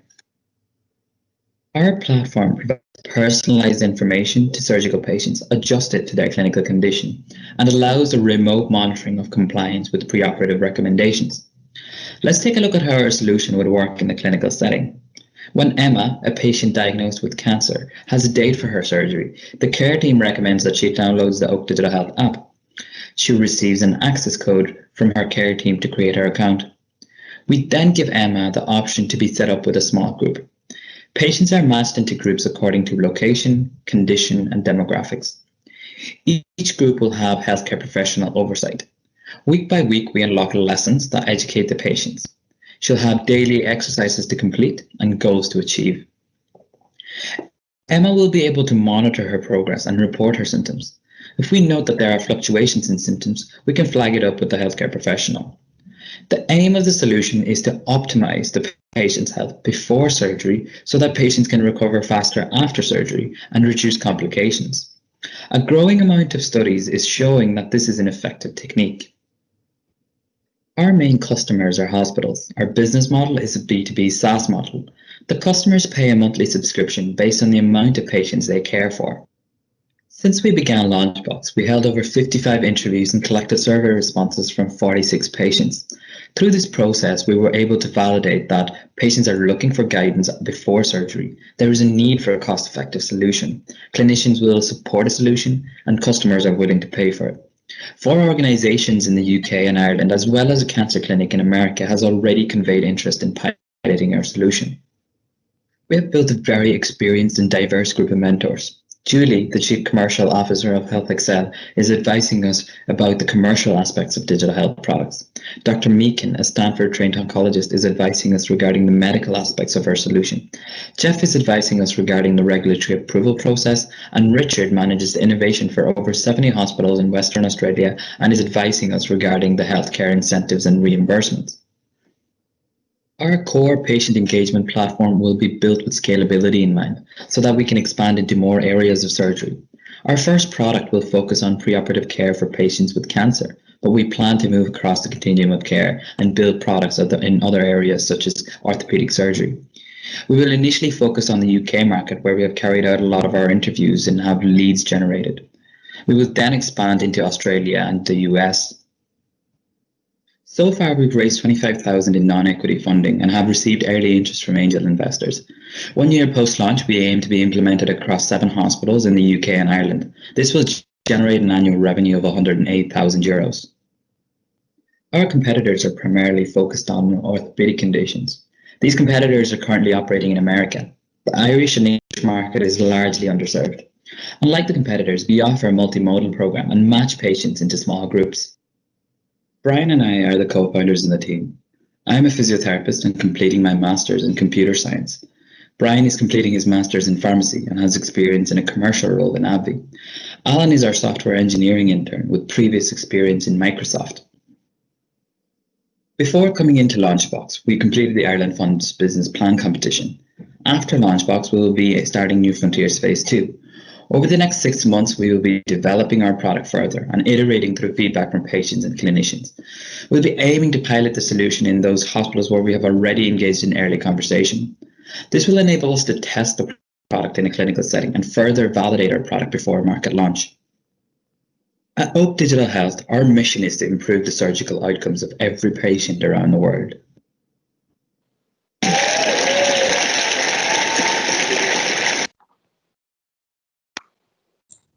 Over to our judges. Great stuff. I might jump in with the first question. Thanks, Emil, for that. Just so we're clear on how the model is working, are you basically inserting the technology in between the patient and the hospital? And is the hospital providing all the content? So all that material to help the patient and so on. Are you digitizing that for the hospital, or where are you getting that from? Are you using APIs to pull it down? And then similarly, I noticed you talk about things like breathing, steps, and so on. Where's that data coming from? What's your role in this, and how are you coordinating all of that? Okay, hi David. Thanks. That's a very good question. So I suppose essentially our platform is a tool that allows the clinicians to provide this service to the patients. So the clinician will be able to choose the exercises that are appropriate for the patient and personalize it to their particular clinical scenario. And then in terms of the data, so we can quite easily integrate our product with wearables and things like that in order to kind of get steps, and so the clinicians can monitor. Okay, so you're enabling all of that. If it's available, you're able to pull that down, whether it's on hosted by them, etc. You're able to pull that into your app. Exactly. So yeah, all the education and information will be kind of evidence-based and kind of a standardized format that the clinician can then pick and choose from, and then insert in for the specific patient. And Hitesh and Brian, I suppose where it's not available, and in many cases, you know, a lot of hospitals may struggle with that from a digitalized point of view. Where it's not available, what can you do there, or is that's not your market? Sorry, I don't fully understand in terms of what. So some of that digital, if that material that the patient needs to read, that material the patient should be updated on, etc. That if that material is not available in digital format from the hospital. No, we will create the content that the hospital can then choose from, but it will be based off, you know, evidence-based sources, such as, you know, Cancer Society and stuff like that, which will have developed the guidelines for how these processes should be undertaken. Okay. Can I just ask perhaps a question? What role do you see for insurance companies in this? Presumably they are potentially a large source of revenue around this in terms of optimizing efficacy of the whole health process. Yeah, that's a fair question, and I suppose it depends on the health system, Jim. So in the UK, for example, where they have a public health system, it will be the hospitals that will be paying. But for example, in the US, it will be the health insurance who will be looking to save the costs. So in that case, yeah, we'll absolutely be looking at, you know, the health insurer to potentially be a reimbursement pathway for the product as well.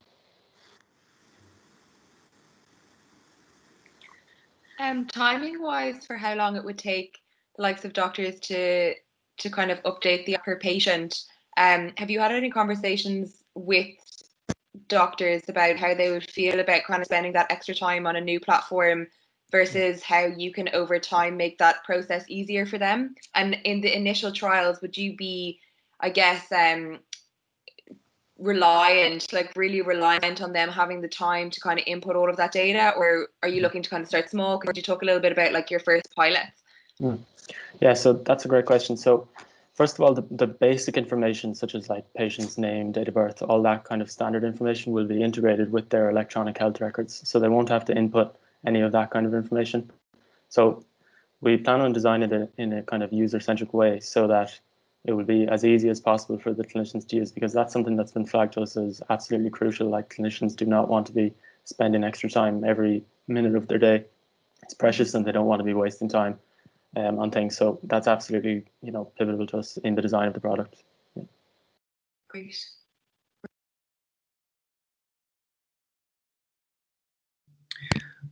When you think, go ahead. Sorry, when you think about the future, so you talked a lot about preparing for surgeries and all of that. Is the future of the product always focused on kind of the preparation and pre-op versus like, what about the ongoing maintenance? What are your kind of, I guess, longer term ambitions? Yeah, that's a good question. So I suppose this product, hopefully, will have a scalable patient engagement platform that can be used across the continuum of care. So our first product is with this preparing patients for surgery, but there's, you know, plenty of aspects along the continuum of care, such as rehabilitation, where the product could be used as well.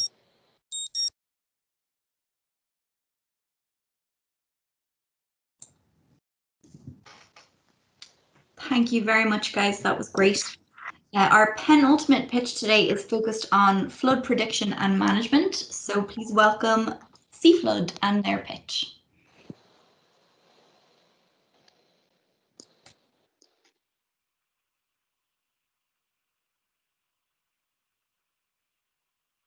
Hi, my name is Nick. I'm a flood engineer.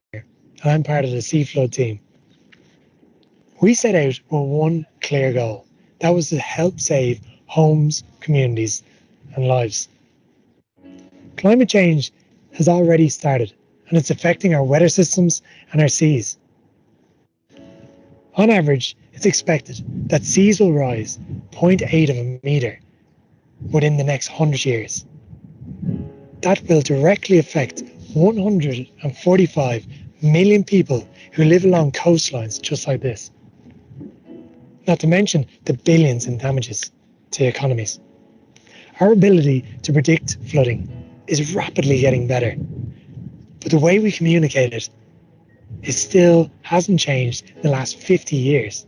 We're still using PDFs and paper maps. If an extreme event is predicted within the next 12 to 24 hours, will people be frantically looking and deciphering colours on a map? What is the latest edition? How high they should build their sandbags? We want to change all that.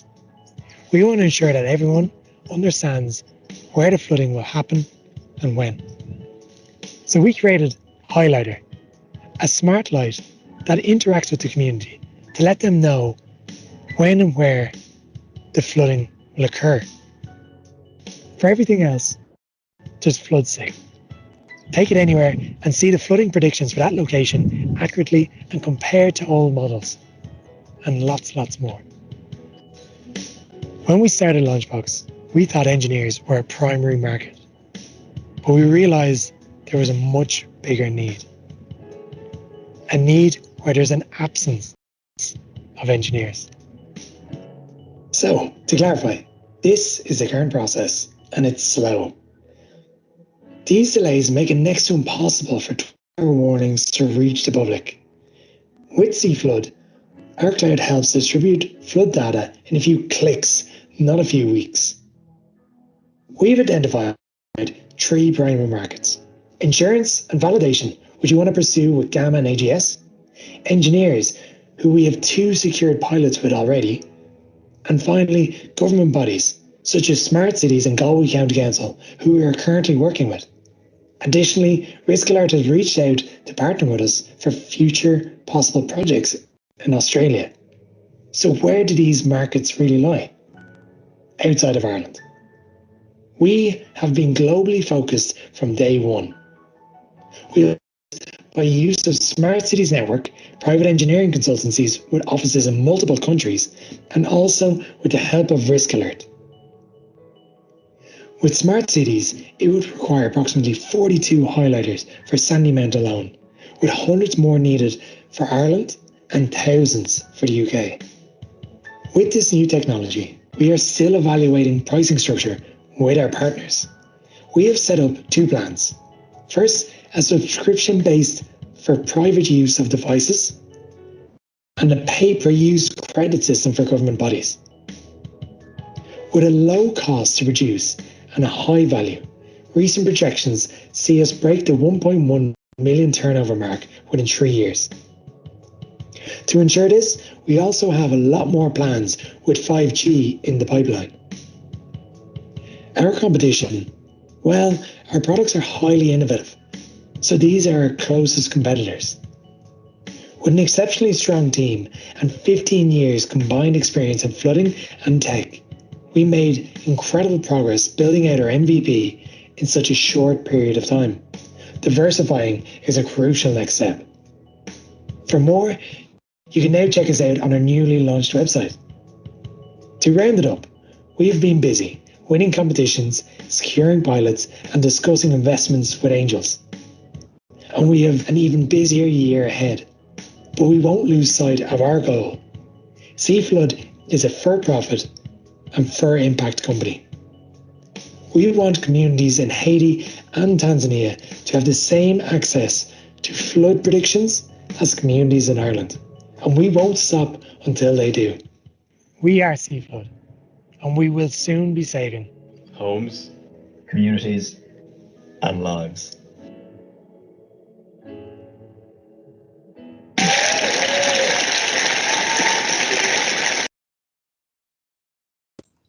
Great questions for the Seaflood team. So great video. Congratulations. I particularly like the boy band pictures in the beginning and the middle. We worked hard. So you're looking at a subscription model for a device which, while it's really innovative, doesn't look like it's very expensive. So it doesn't have a high barrier to entry for replication. How are you protecting yourselves against other people copying your technology? Great question. Thank you very much, Stuart.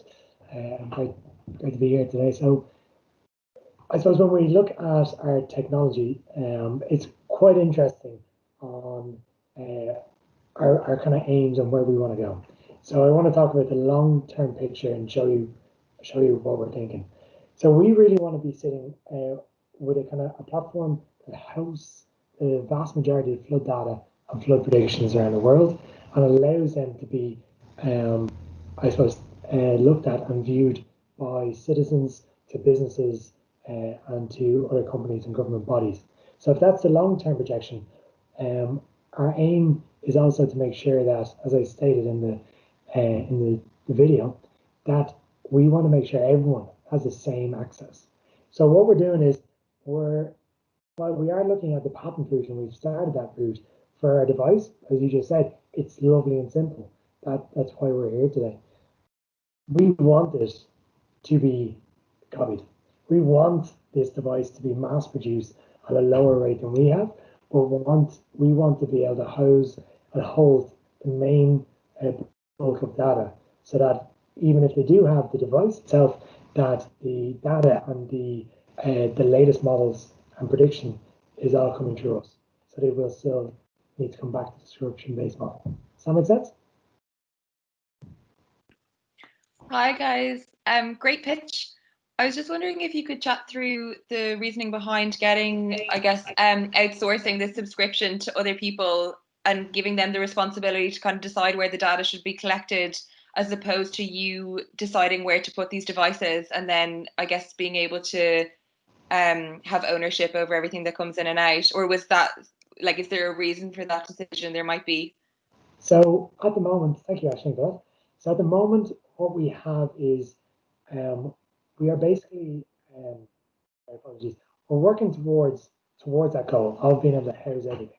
But at the moment, what we need to do is, as you just saw in the picture, and the teams we're working with, we want to be able to support them, to be able to bridge that gap of communication. So to come away from, and I do have a prop, oh yeah, it's all invisible, come away from the sheets of paper and look at something a bit more interesting and a bit more innovative around that.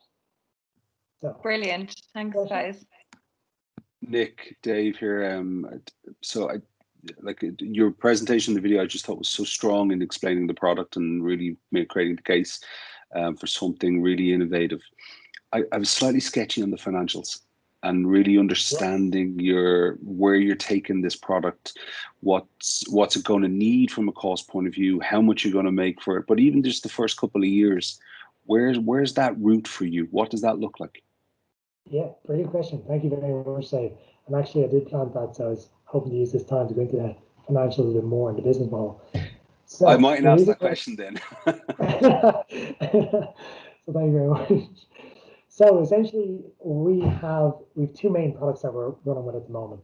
We're going into a subscription base and primarily with both, and a credit base, so that we can retain the products and update them as they go. So that's just the main thing to put to one side. Where we're looking at them, projections for Ireland are quite small. I suppose COVID is an interesting case. It helps us because we can be COVID safe, but also we wanted to be on planes at this point. We wanted to be over in the UK. We want to be on as far afield as France, and really getting out there to market. So we've created these kind of beautiful videos to branch that going forward. So we're looking at a small scale of Ireland. We plan to have about 35 on the lower tier, so €55 a month is not very much. That's for your base level, and that's a device that only provides a certain amount of accuracy. When you go up the tiers, it goes right up to about 750 per month. So we will look to pull in substantial money for more accuracy, larger data sets, unlimited storage, and things like that. from our, I suppose, high fee paying customers. Those customers being, as we saw there, private, I'll just quickly show you too, county councils is one that we do want to target, but also the private engineering firms, and we are looking at insurance brokers as well. I'd love to get into it more, Dave. We can get a coffee afterwards. Thanks. Thanks so much. And finally, we have Team Filter Cycle, who are our 10th pitch of the day.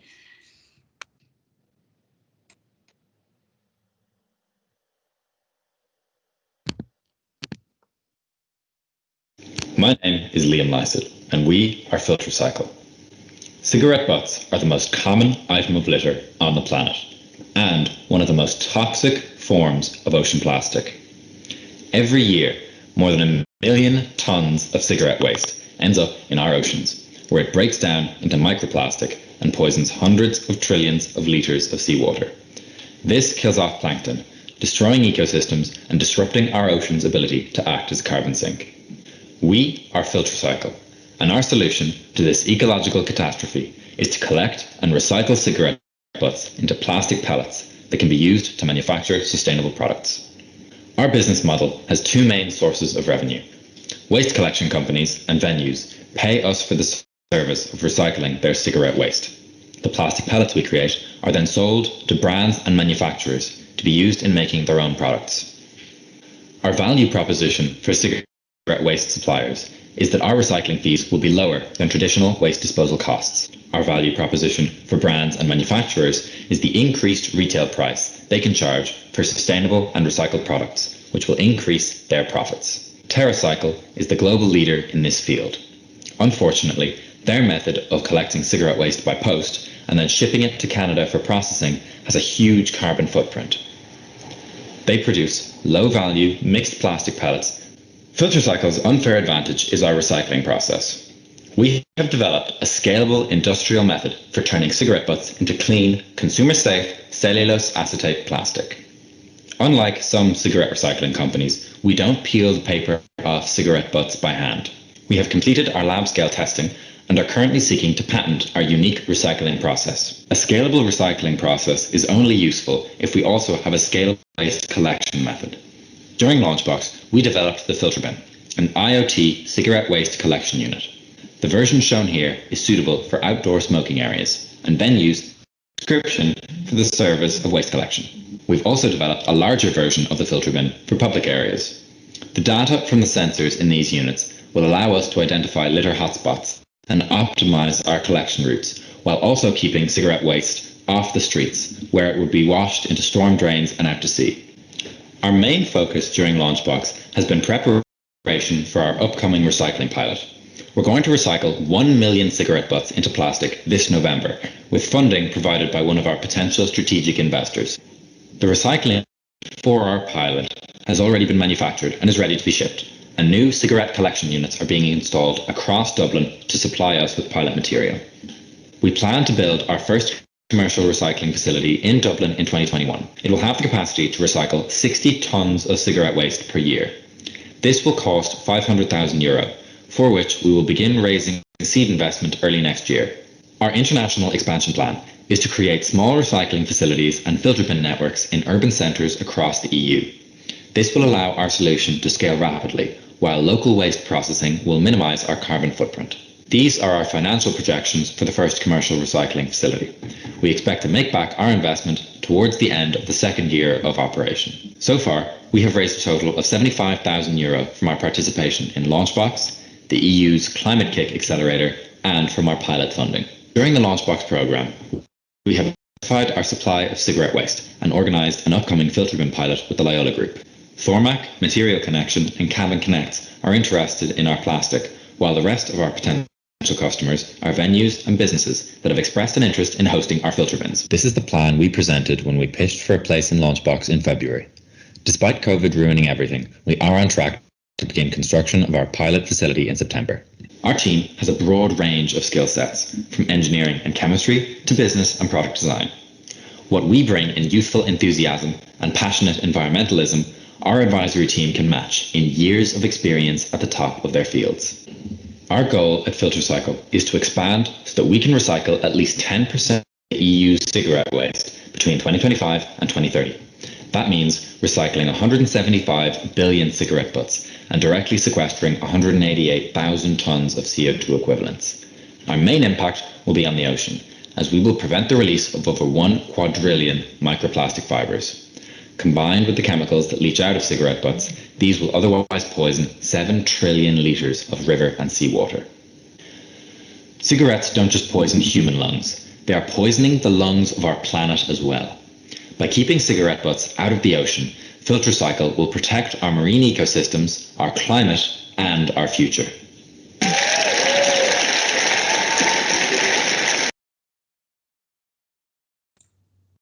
Questions for the FilterCycle team then, please. Hi guys, well done. My question is just, are you dependent, and sorry if I misunderstood this from the pitch, but are you dependent on getting all of those cigarette butts just from people putting them in the bins that you guys have set out, or is there any other way that you were able to kind of bring cigarette butts from different kinds of waste disposals? And there's obviously like massive figures that's mentioned in your deck. Is there other figures that you're kind of working on to say that you could actually recycle those types of ones? And then last part of the question, sorry, is there any concern just around looking at the idea of kind of like smoking in terms of like what can happen to your health and kind of almost glorifying it by putting it in sustainability terms? Or is there any kind of thinking that you've had just around like responsibility around smoking and things like that? Yeah, so thank you very much for your question. In terms of waste sources, so we have our own filter bin network, but then we also are working with several partner collection startups. So Rubbish Walks in the UK actually go around and pick cigarette butts off the street, the same with Upsigle in Germany. And long term, we would like to be recycling that waste in the UK and Germany, but for now, they're shipping the waste to us for our pilot. And then we also hope to work with large waste management companies to be sort of the default option for when they collect cigarette butts, say from the Aviva or from a big event like Electric Picnic, that we would take all that waste ourselves. And then in terms of glorifying smoking, we see it very much as it's like cleaning up an oil spill isn't glorifying oil. Like, this is an ecological catastrophe that sort of needs to be dealt with. And like, we are very much of the opinion, like once you've seen the chemical sludge we take out of cigarette waste, like there's no glorifying about it. Like, it is a really dreadful habit. For anyone who's thinking about quitting, do. Great. Yeah, I think that could be really impactful, putting stuff like that on your pitch deck, because it's a really good point. Well done, guys. Thanks. Thank you. To kind of follow up on the smoking side of things, is there a decline in smoking, and what will that do to the business? Is there something else that you'll use to replace that? I mean, hopefully recycling cigarette butts won't become an option in the future, but is there another product that you'll be able to recycle kind of to replace that decline, if there is one? I mean, honestly, we are really hopeful for a decline in the level of smoking. At the moment, it doesn't look like that's going to happen. Smoking is actually on the rise in a lot of developing countries. But at the moment, as we say in the pitch, 6 trillion cigarette butts are being disposed of every year. Like 99% of them don't get recycled. There's just such a vast supply that we aren't really positioning ourselves to pivot to a different product to recycle at the moment. And just a quick follow-up to that, for when you do partner with kind of hopefully the larger waste disposal companies, have you been in talks with that? Do you know how much they'll charge you, or do you expect that that will be a cost to you, or how will that kind of play in? So we've had a few conversations already, and what they've discussed is actually a revenue share model, because for them it's all about their sustainability, their CSR. They want to be able to show us off. And for them, the most beneficial thing is actually to give us the waste for free, and then to take a cut of the money we make from selling the plastic. But again, that's all early stage discussions, so I can't give any very firm answer there. Can I just ask a question around so it was 500,000 for the pilot facility, is that correct? No, sorry. The capital cost? The 500,000 is for the facility. The pilot facility we've already. So what's the operational cost of that? And you were talking about in your numbers the return coming within a couple of years. I'm just trying to get an understanding of that kind of financial piece, because a big part of your model, as I understand it, is to create small-scale pilot-like facilities in lots of urban locations to kind of deal with this at a kind of localized level. So kind of scalability and cost of that kind of pilot infrastructure becomes really critical. So just to clarify before getting into the numbers, so our pilot facility that's coming up, we only expect to make around 40 kilos of plastic and recycle 1 million cigarette butts, whereas a commercial facility would have to recycle around 60 tons per year to be commercially viable. In terms of the actual numbers to be profitable, Harry can talk about the running costs and the breakdown if that's what you'd like. Or yeah, Harry, do you want to jump in?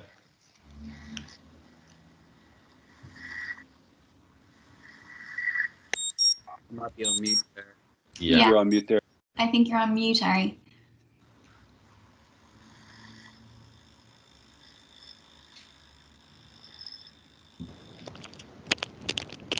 Is that any better? Yeah, that's better, Harry. Go ahead. Okay.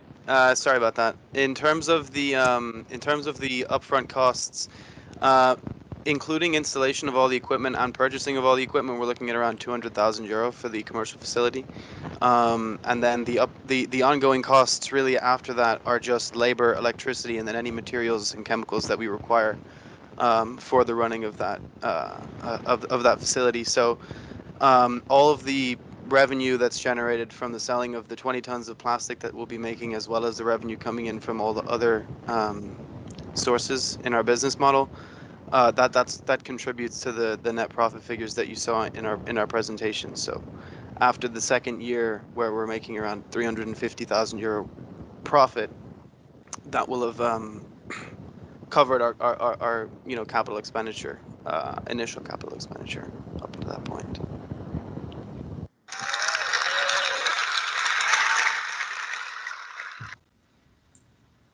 Thank you very much. That was our last pitch of today. Thank you very much, guys. Before we send our judges off to deliberate, I just wanted to say a few quick words of thanks.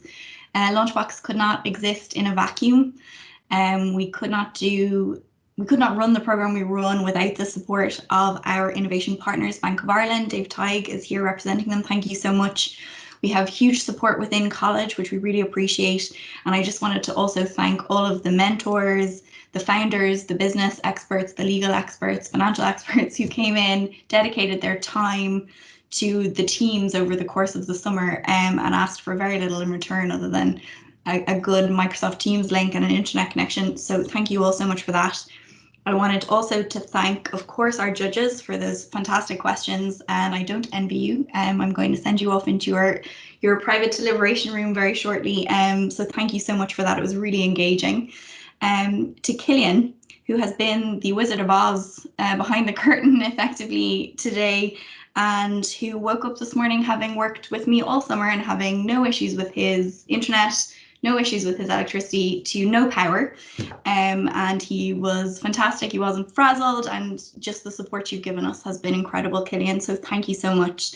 And finally, to the startups. This summer was not what any of us expected. It was not what you expected when you applied to LaunchBox at the start of the year, and you have just been fantastic. You didn't complain, you've been engaged, you've been dedicated, you've worked hard, you've been enthusiastic, and I've seen how much work and effort has gone into maintaining communications among a team that's located in different lockdown counties across Ireland, different countries across the world. It's a huge testament to you all, so thank you so much, and I'm just very grateful. It was an absolute privilege to work with you, so thank you very much for that. And with that, before I start gushing, I'm going to invite our judges to jump off and start their deliberations. I will come and check on you in a few minutes, in a bit of time, to see how you're getting on, to see if you have any questions for me. I think you should all have that link.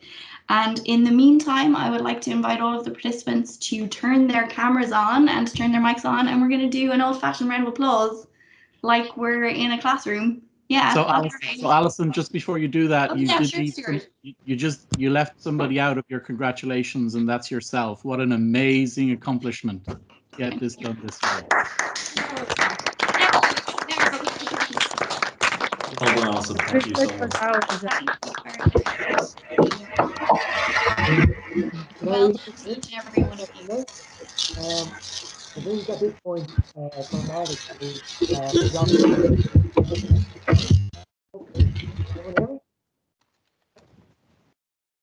we'd also like to extend a big thank you to Alison and Killian for, I suppose, everything, for always getting back to us straight away, helping us with every single piece that we need help with.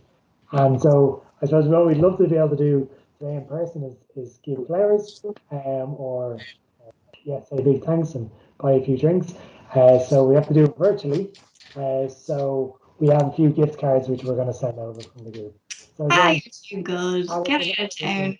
Thank you so much from all of us. And everyone trying to jump in and say thank you as well. Thank you very much, guys. Thank you so much once again, and well done again to all of the teams. While our judges are having what is no doubt a very difficult conversation, I would like to welcome CEO of Tangent, Trinity's Ideas Workspace, Ken Finnegan. Good afternoon, everybody, and welcome to our brand new virtual Tangent LaunchBox Demo Day. Today is the annual highlight for entrepreneurship in Trinity College Dublin, and because of COVID, we are pitching, we are judging, and we are enjoying Demo Day from the comfort of our own homes. Despite the virtual medium, we have just witnessed the exceptional caliber and passion demonstrated by our LaunchBox 2020 teams, and you can understand why Trinity College Dublin ranks #1 for student entrepreneurship in Europe. This is our 8th LaunchBox Accelerator, and the impact of LaunchBox has been extraordinary.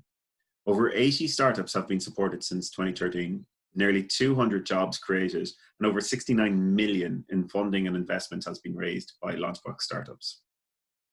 Entrepreneurship is not something that can be just learned from a book. It is a mindset and a character that demonstrates agility and adaptability. Agility and adaptability are the key characteristics needed in an uncertain environment, and I am sure everybody can agree that 2020 has lived up to being one of the most uncertain years in a long time, and we still have 4 months left. There are incredible examples of heroic stories coming from companies and people adapting to the current crisis, pivoting their organizations not for growth, but for sheer survival. This year, we selected 10 teams to participate on LaunchBox before COVID was a thing.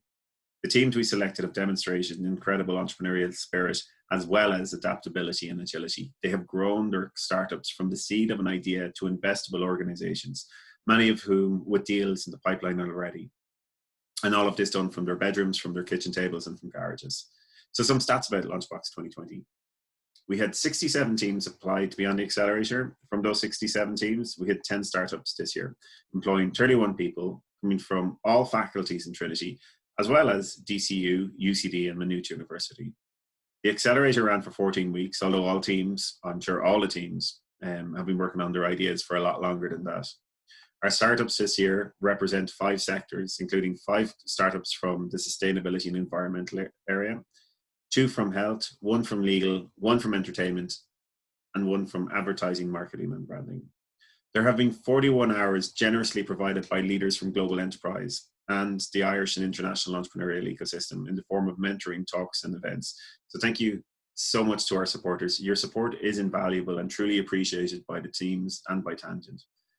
There have been over 50 hours of huddles, one-to-ones, virtual coffee chats, and peer learning sessions. As you can see, there's a lot of time invested in ensuring the success of our teams and by many stakeholders. So thank you very much. I want to take a moment to congratulate the LaunchBox 2020 participants. We are very proud of what you've achieved over the past 3 months on the accelerator. And remember that this is only the beginning. The skills you have gained, the tools you have learned, and the network that you are part of will ensure that you are on the path to sustained success. I also want to say a big thank you to Bank of Ireland for their continued support. Without their generosity, not only would these startups not be here today, but Tangent itself wouldn't be here. So thank you for supporting us and enabling us to support the next generation of global change makers and leaders. A big thanks to our judges today who have no mean feat in deciding who will be LaunchBox winners for 2020. Also to the leadership team in Trinity for your continued support. And also to the Tangent board for your continued support, guidance, and commitments to our mission. Thanks to the students in Trinity, this is for you. So if you have an idea, we can help turn that idea into reality. So get in touch. Finally, I mentioned that many companies have had to pivot because of COVID, and it hasn't been easy. I just want to say congratulations and a big thank you to the Tangent team who have done incredible work in pivoting our organization over the past 6 months. Their commitment to innovation and entrepreneurship development has been exceptional. Now, but not least, a massive thanks to Alison in delivering 10 incredible startups today and for delivering and adapting the entire LaunchBox program virtually over the summer. This was no mean feat. Well done. LaunchBox is a wonderful demonstration of what we do in Tangent, but there are many activities and programs delivered across the unit to enhance Ireland's innovation and entrepreneurship capability.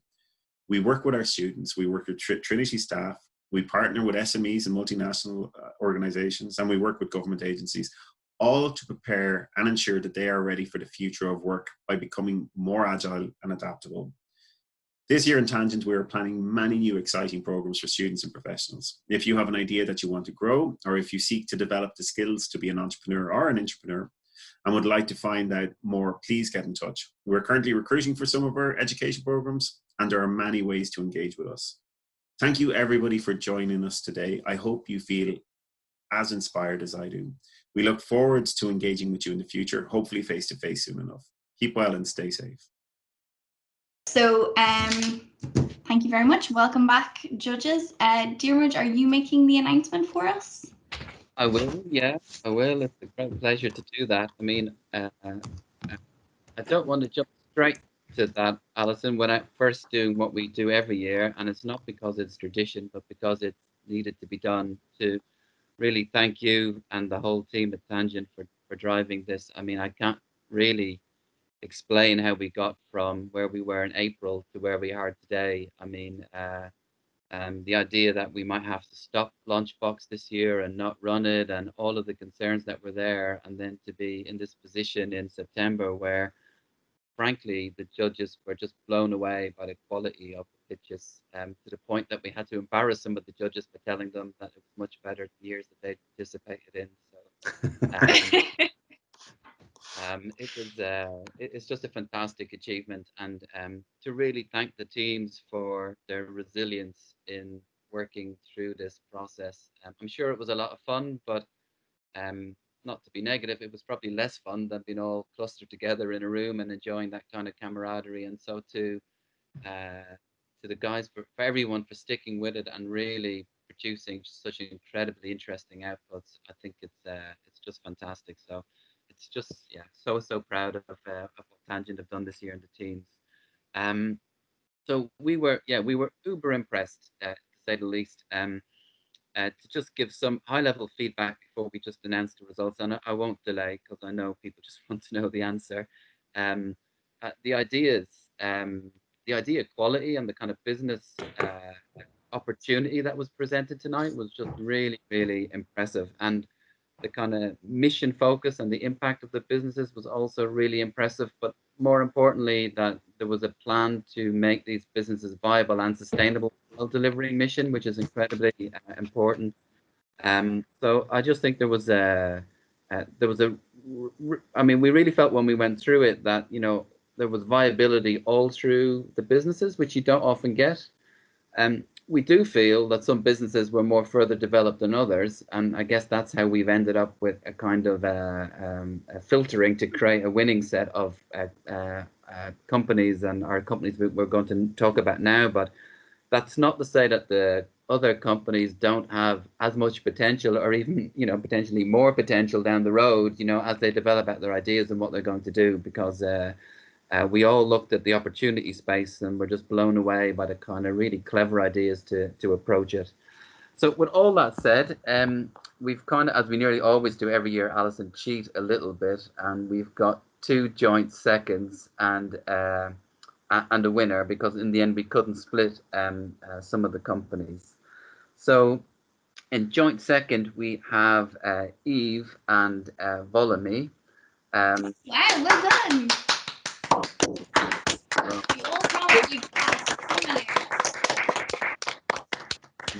Two very different businesses, you know, one being hardware and one being kind of service orientated, but both really impressive businesses that we think can do something very incredible. And we had a very, very unusual circumstance where we had a unanimous view on the winner that we got to actually quite quickly, even though we went through quite a long process of seeing if we could take it apart again. We ended up remaining where we were. And it was an idea that just captured everybody's kind of imagination, both in terms of its cleverness and its ability to deliver quickly. And the winner is Promotion.